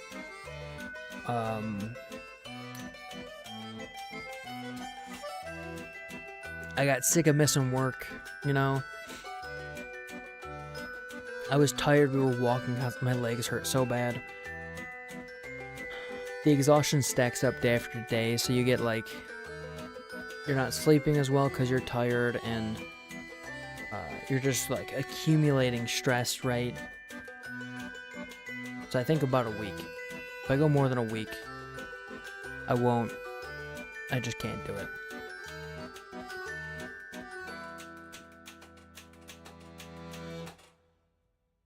What else?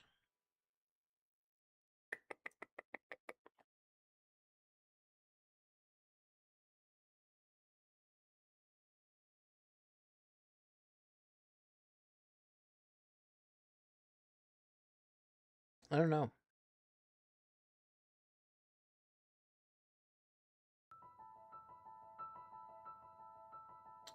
What else? I mean, there was so much that we did.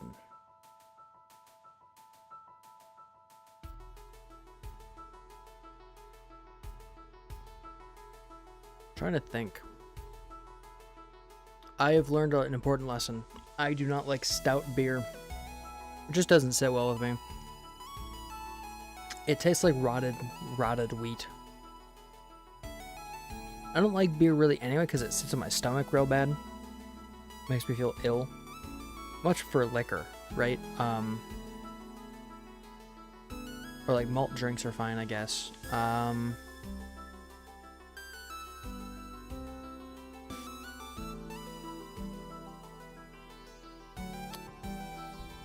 But yeah, we went to the Guinness storehouse, which was really cool. But the actual beer part of that was not my favorite. I prefer like really heavily hopped IPAs.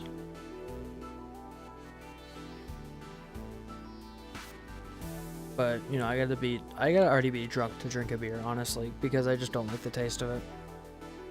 For the most part. I think Guinness rides this fine line of not so nasty that you're like, this isn't really that nasty, but it's just nasty enough that you're like, this is kind of, I'd kind of rather just drink something that's either really harsh or really palatable. I don't know why we need to ride this line of this is kind of gross.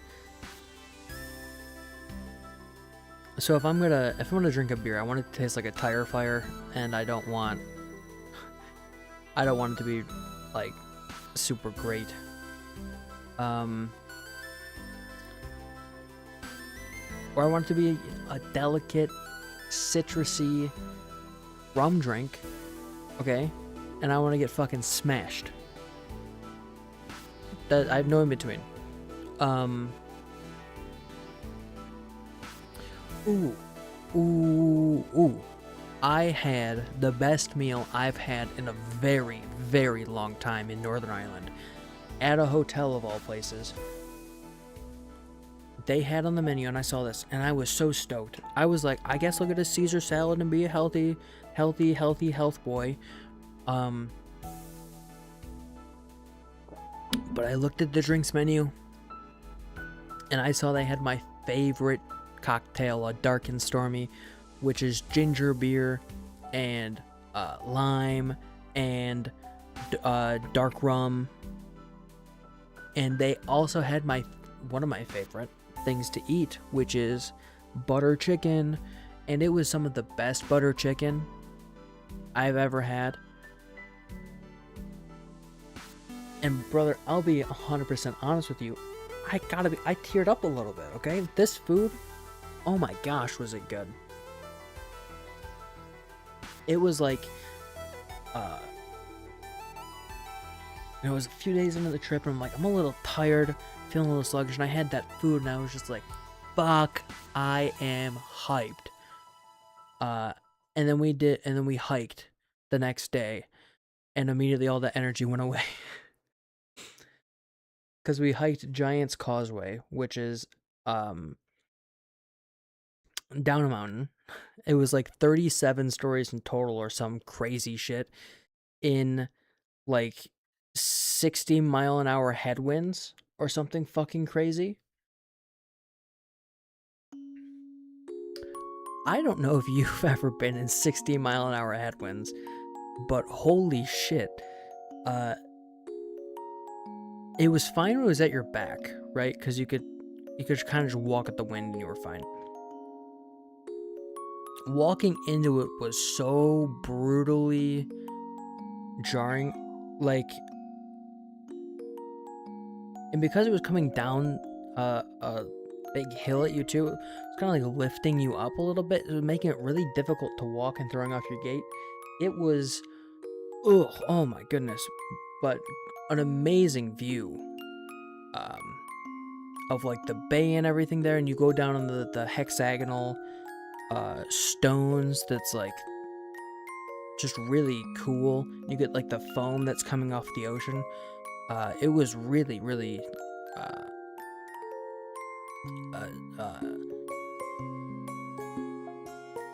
like stunning, smack you in the face visual that we don't have a lot of in the States. We do have some. We've got like the Grand Canyon and things like that, and the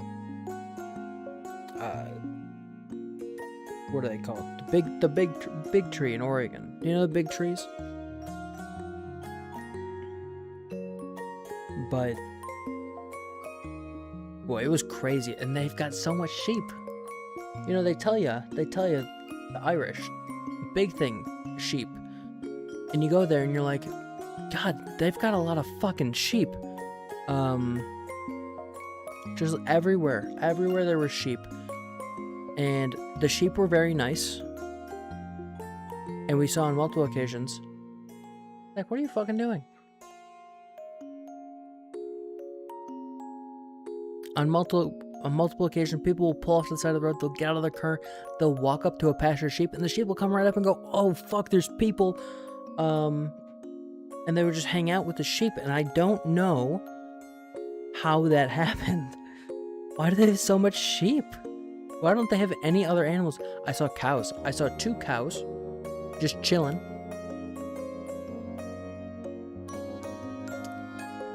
We saw some unowned horses, which was interesting. Just chilling on the side of the road. Or what were they called? They were called like They were like unmanaged ponies or something fucking stupid that the Gemini AI popped up with on Google. Because I was like, are there natural horses in Ireland? And it was like, no, but they're unmanaged ponies. I don't know what the fuck that means. That's some crazy shit you're telling me.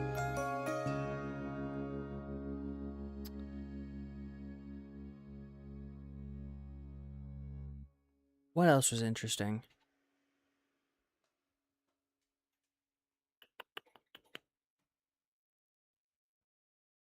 Paying for bathrooms was weird. Hang on.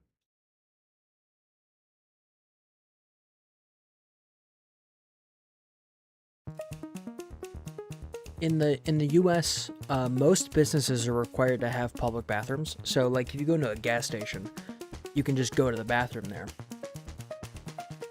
Or if you go to a restaurant, they'll typically have a bathroom. Not so in Europe. Not only do they not have public bathrooms, they can charge for them. And just because a place is charging for bathrooms does not mean they're well kept, which I think is very strange. So you'd think like you're paying for the privilege of like a nice bathroom, but the paid bathrooms I went into were fucking awful. Actually, I'd say like 90% of the bathrooms I went into in Europe were just really atrocious. Like missing the toilet seat,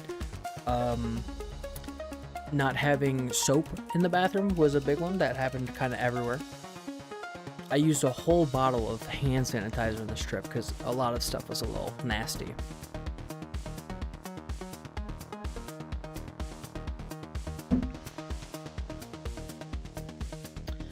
The hand dryer not working was very common.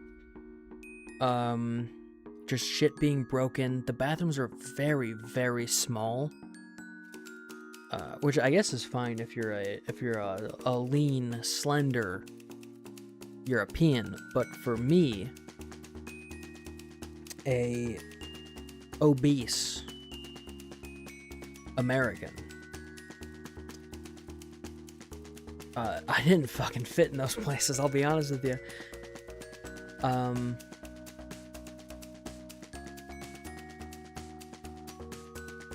Yeah, a lot of that sort of stuff of like facilities being really, really worn down.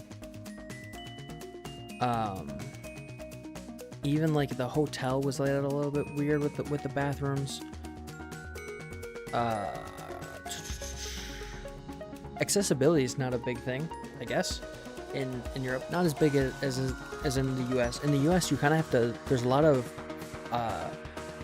regulation around stuff that has to be accessible. But like, if I were in some of the more like public facilities, like an airport or something, I think it'd be fine. But if I were in like a wheelchair or something, I'd have a really, really hard time getting around Rome. Because you're kind of fucked if you need to cross the street. Because at the point where you're in a wheelchair, you're low enough to the ground that I think you might just get hit by a car, which is very scary.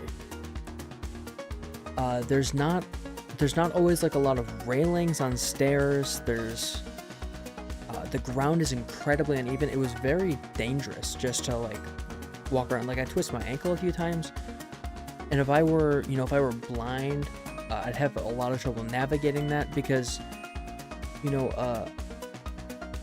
if you have a walking stick or a cane, I forget what it's called, the probe stick that you've got, if you're visually impaired, that's gonna get snagged on all those cobbles, and you're not gonna have like a good feel of what's in front of you. It is, yeah, that was a big thing.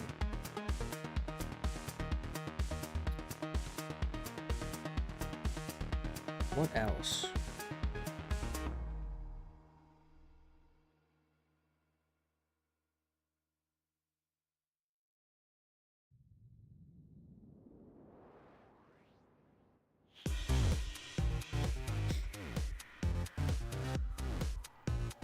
I would say the accessibility thing was a bit better in the UK, and it was about the same as in Italy as it was in Ireland.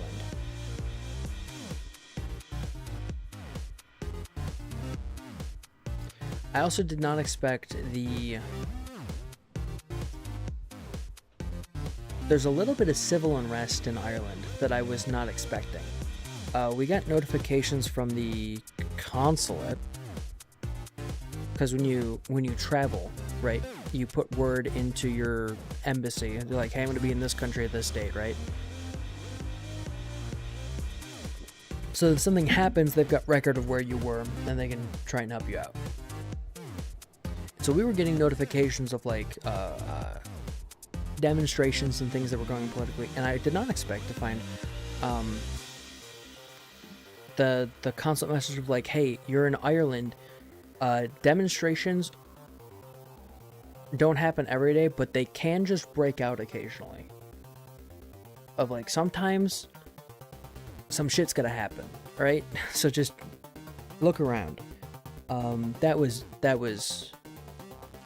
new.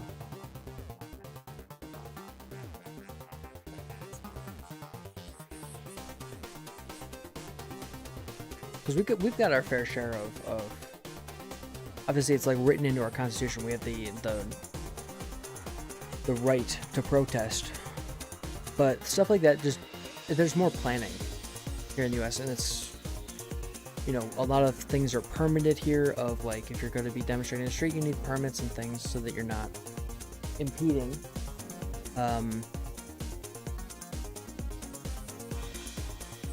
Or you don't need permits. You need permits for some cases, right? And this is all changing now. Well, not all changing. This is subject to change. But yeah, I wonder what everyone else's consulate says when they come to America.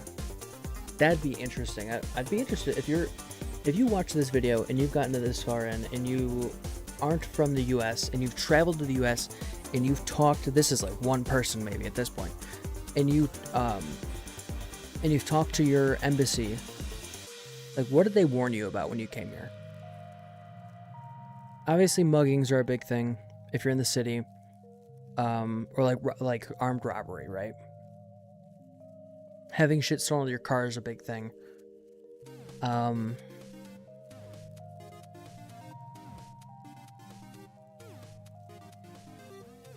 You know what else was strange? I have become much more appreciative of our tip system, our tipping system, tipping culture in the US.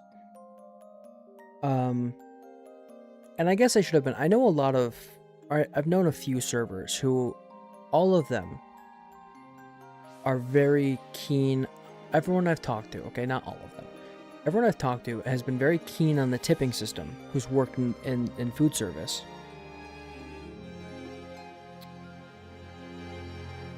And as a consumer, I'm like, this is annoying. Why do I have to tip you? Why can't your boss pay you? After going to Europe and not being inside the tipping culture, I like the tipping culture. The kind of inattentive service that we got in Europe was not my favorite. And like at one point we waited over an hour to get the check, and like we were consistently flagging the waiter of like, hey, can we get the freaking bill? And then he would say yes, and then he would walk off and just fuck off to nowhere, which was fun. Which sucks because the food there was really good. Holy shit, the food there was good.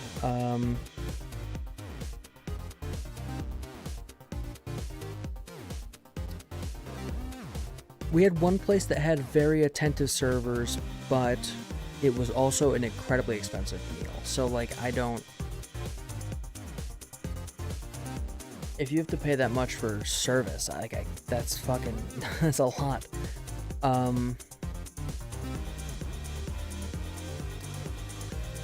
Yeah, I think it's kind of, and I feel like a lot of these people would make, if they had the tipping culture, would make a lot more money, right? Because tipping in America allows you to make way more money than you would if you were getting paid hourly. Obviously, if you're putting in the bare minimum, which oh my gosh, did someone make it through? Nightbot? Fuck. Retest, eat my ass. How do I block this guy? First time chat. Yeah, thanks, bud. Alright. Banned. Get the hell out of here. Don't fish my viewers. Hi,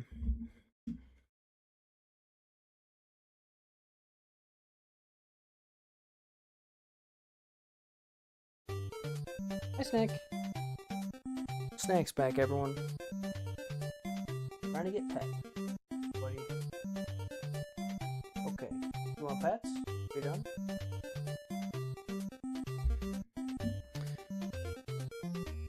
I guess I should change the stream category to like just chatting or something. I don't care. I don't care. Hi Snack, yes, hello.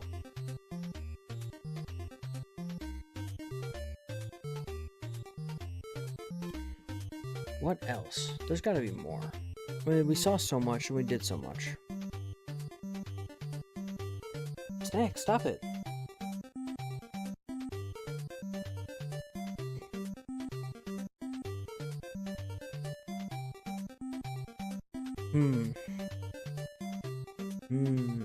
What else?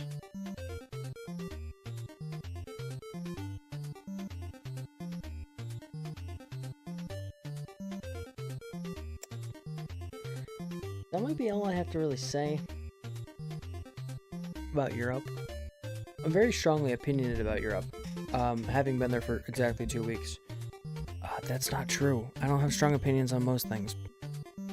Except for the fact that beans on toast is the canonical reason now in my head that the British Empire dissolved. Or is no longer at the capacity that they once were.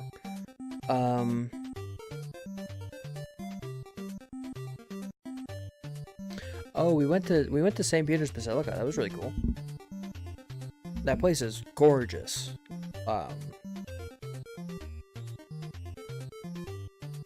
It was awe-inspiring, right? And you always expect churches to be a little bit awe-inspiring because that's the whole point.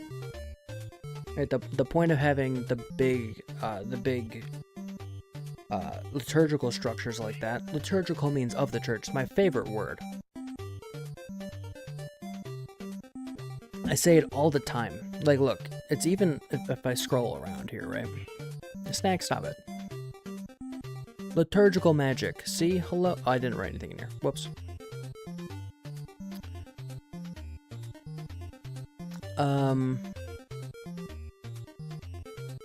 The point of those buildings is so that when you have, in the olden days, when you had, like, your farmhand or your peasant or whatever walk into the church, they would go, obviously God lives in this building because it's so cool, right? That's the point. This building, the St. Peter's Basilica, was like a step above any church I've ever been in. Like 40 steps above any church I've been in. It is so grand. It's so grand. It's so grand, and they had a gift shop where you could buy holy water. And you could have your stuff that you bought in the gift shop blessed. Which I think... Why didn't it just come pre-blessed? Why do you have to pay for the... Why do you have to get it blessed separately? Couldn't it just be pre... Okay, anyway, I don't know. And it's also... It's strange because it's a functioning church. They're doing... they're doing, like, mass in the church while you're there. People are singing hymns and things in the church while you're there. You can do confession in almost any language you want while you're in St. Peter's, like while people are taking tours and things. You can get married there as long as both parties are Catholic. You can get baptized there. Like, it's very, very cool. Snack. I'm speaking, bud. You gotta chill out. Can you chill out? Thank you. There's just a lot going on. And then behind it, you've got the... Oh, what was it called? I can't remember. My head, my brain, there's too much happened. I know the painting on the roof. Michelangelo painted it. It was... the fresco, can't remember. Hang on.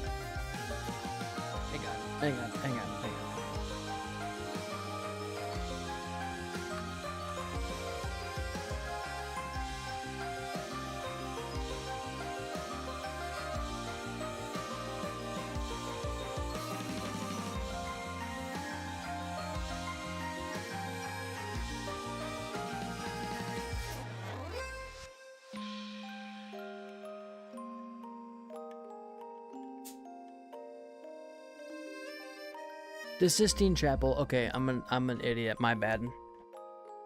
I should know this. I literally went there. That place is really cool. It's a full museum with a ton of sculptures and paintings and murals. And obviously the big important one is the creation of Adam, which is painted on the ceiling in the Sistine Chapel. And it was actually open. I heard that it was under renovation, like they were restoring part of the thing. You couldn't actually see the painting, but you could see it. You could look up there, and it was like, oh my gosh, there was just so much. It was so, I don't use the word awe-inspiring. It was awe-inspiring, right? Because there's just so much art, and for a religious, like a Catholic building, right? There was a lot of other religions take on myth and creation. Like, when you first go there, one of the first rooms you get to go in is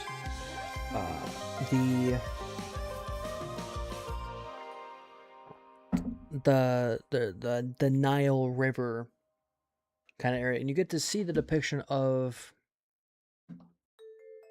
the god of the Nile, who, by my estimation, has to be the originator of Neptune and Poseidon, right? They're depicted extremely similar. The iconography is all the same, right?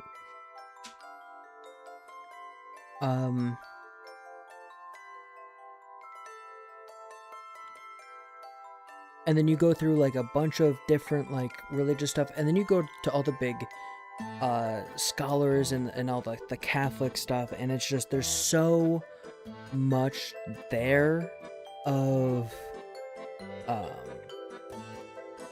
the icons of Catholicism and sculptures of scholars and paintings by 100,000 different people, and all of the history that they have acquired, I'm sure by means that are appropriate, and like, it's just so, you could spend days.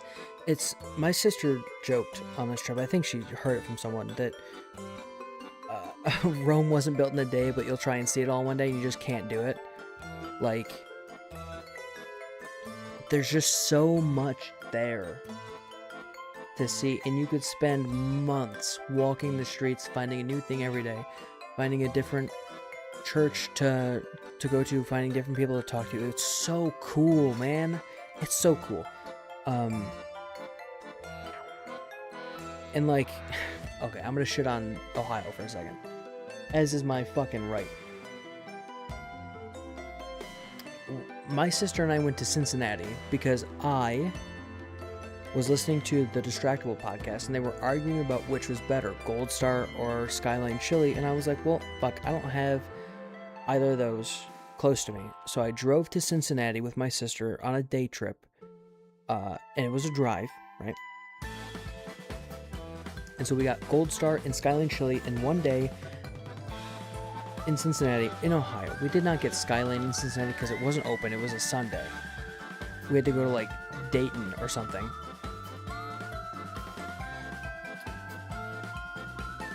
And after seeing Cincinnati, I have to say, we kind of saw all of it. And we weren't even there for more than like an hour. Like, we drove in, we walked around a little bit, and we're like, okay, that's a stock standard city in the US. And like, I've been to Detroit and Cleveland and Chicago, and they're all kind of the same city. And there's not a lot there, because all of it's like stuff you can just read about. It's all stuff you've read in a book. It's all stuff that people tell you about, because this is where we live, and you hear the stories, and there's not much of a difference between seeing it in person and seeing it in a book. But when you go to Europe and you see these places in the flesh, and you look at these giant buildings, you're like, how the fuck did they do this? How has this survived so long? and it's just, it boggles the mind. And the new and the old that are stacked on top of each other, like literally stacked on top of each other, because these buildings have been around so long that the city has built up over top of them. It's fucking mind-boggling. It's mind-boggling. And you know what else is mind-boggling to me about Italy specifically? Is how the center of Catholicism is so well integrated with the ancient Roman / Greek religion. Because you can go see the Vatican, which is a separate country, right? You can go see the Vatican, and then you can take a 5-minute walk and you can go see like a shrine to Venus or something. And then you can walk, another 20 minutes, 30 minutes, and you can see the fucking Pantheon, which is this giant building, by the way. Just in, like, you just turn a corner and you're like, oh, there's the Pantheon, this giant fuck you building. Like, ridiculous how much what's the word? When a culture adopts something else, is it synchronization? I don't remember.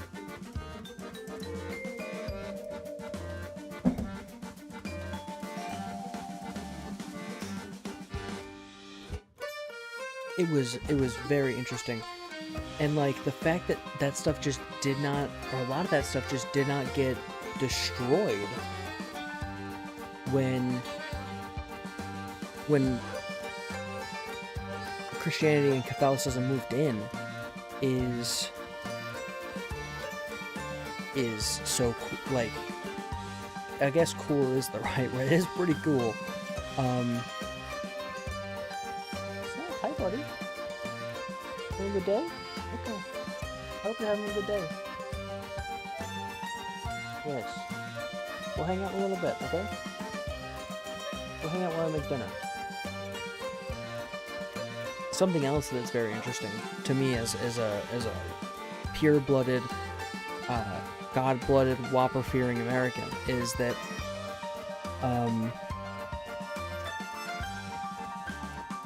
maybe I shouldn't have said red-blooded, not pure-blooded. That makes me sound like a different kind of American.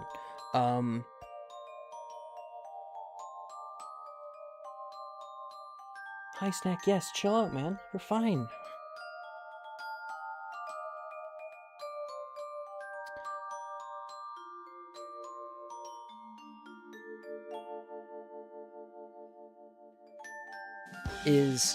Okay, state-sponsored religion, it was new to me, because that's not something we have in the US. Obviously, yes, I know. Since Kennedy, it's been perfectly fine for US presidents to be religious. In fact, it happens quite often now. Or specifically to be Catholic, I guess, was Kennedy's big thing.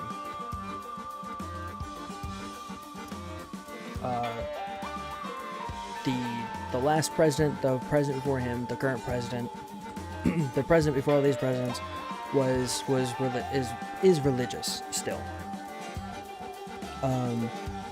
But like we went to Westminster Abbey, which is this really old church, and is really more of like a mausoleum. So it's got like a bunch of graves and things. Like we saw I don't know, it's the monument, a memorial to Sir Isaac Newton, to Stephen Hawking, to all of these famous scientists, all of these famous authors and things, to... It's a little bit loud. I don't want to play this song. This song is not my jam right now. Okay. To all of these famous British folk, right? And it is very interesting that a church that is still doing, regular mass or services, right? And this is, I believe, the Church of England owns this. Maybe the Catholic Church does. I don't know. And honestly, the audio tour did not tell me. So, but like it's a state-sponsored building because you need to be. You don't need to be. You need to be well regarded by the government to get buried here, right? Obviously, a lot of kings and queens are buried here. A lot of nobles and knights and things are buried in this church. And that's new because you might have a knight or well, not a knight, not a king.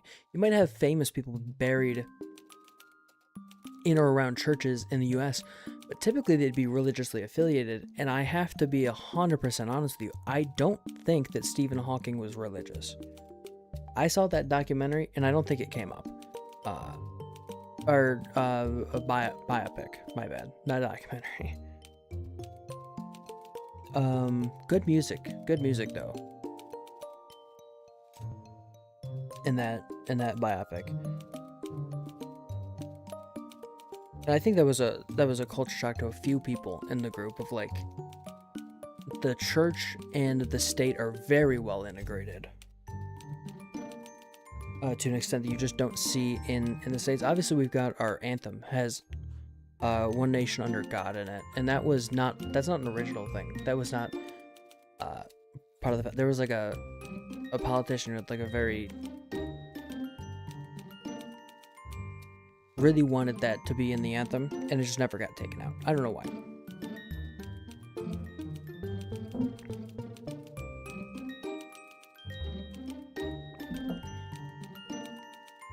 Now, that's not to say that other religions aren't allowed, right? We saw synagogues and mosques and things, but it seemed much more of the state being tolerant and less of the state being accepting, which is not how it is in the States. What else? I think that might be it. That could be it.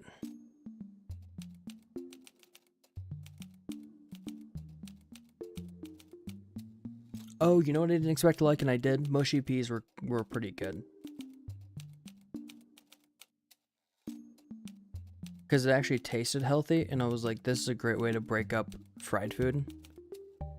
Like, if you have fried food, and the move I found was you dip french fries in, or chips, as they call them, which I think is silly, because they're not chips of anything. They're French potatoes. And then they're fried. So French fries makes way more sense. You're Frenching a potato and frying it. You're not putting it through a fucking wood chipper. I mean, come on. Can we speak plain English? All right.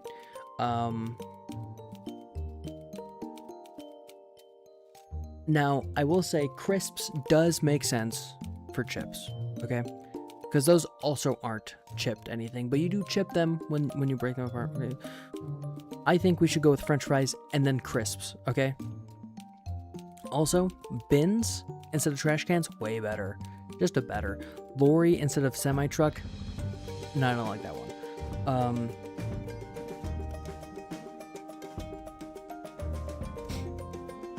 Jumper instead of coat.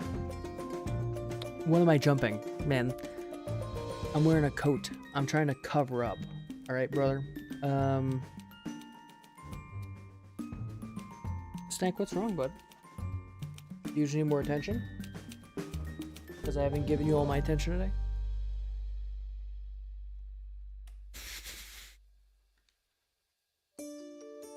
Yeah, so you can't really get mushy peas in America. But I'd love to dip in your fries in that. That's the move, man. That's the move. It was pretty good. The fish and chips were just standard fish and chips like you'd have in the States, though. It wasn't significantly better in any way.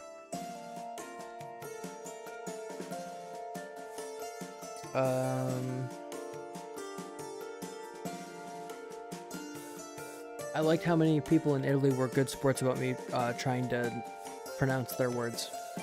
Thank you for your graciousness, Italy. I understand that. And actually, one of the people we met was very keen on us pronouncing everything in the menu. He was like, if you're gonna order, you're not allowed to point. You have to say it, which was very funny. That guy was a hoot. That guy was chill as shit. And my brother cannot pronounce Amatriciana to save his life. He just didn't even try. I told him, like, this is how you pronounce it. It's Bucatini Amatriciana. And he pointed at the thing and said, Buca, I don't know how to say it. Can I just get this? And the waiter said, no, you gotta try. I was like, this guy's fucking awesome. I've yapped for 40 minutes about Europe. I'd like to see more of Europe. I'd like to see, especially the Nordic, Scandinavian places, because I hear they're nice. And I'd like to talk to the people there about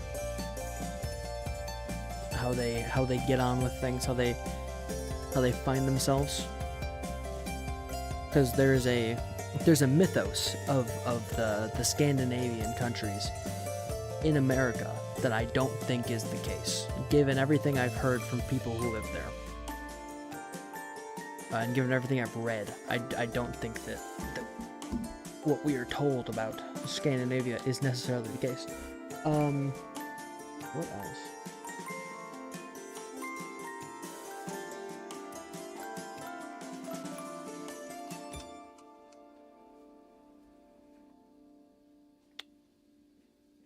I think we should go get dinner now. I'm kind of hungry. I'm gonna go like make some chicken and some green beans. So thanks for hanging out. I'm sorry I talked for like 40 minutes about affluent American shit where you go to other countries. But you know, it was a cool experience. I'd be remiss not to talk about cool stuff that I get to do. That's literally everything we do. I hope you don't take it as me bragging, because I'm not doing that. Snack. What's wrong? No, yeah. You need pets?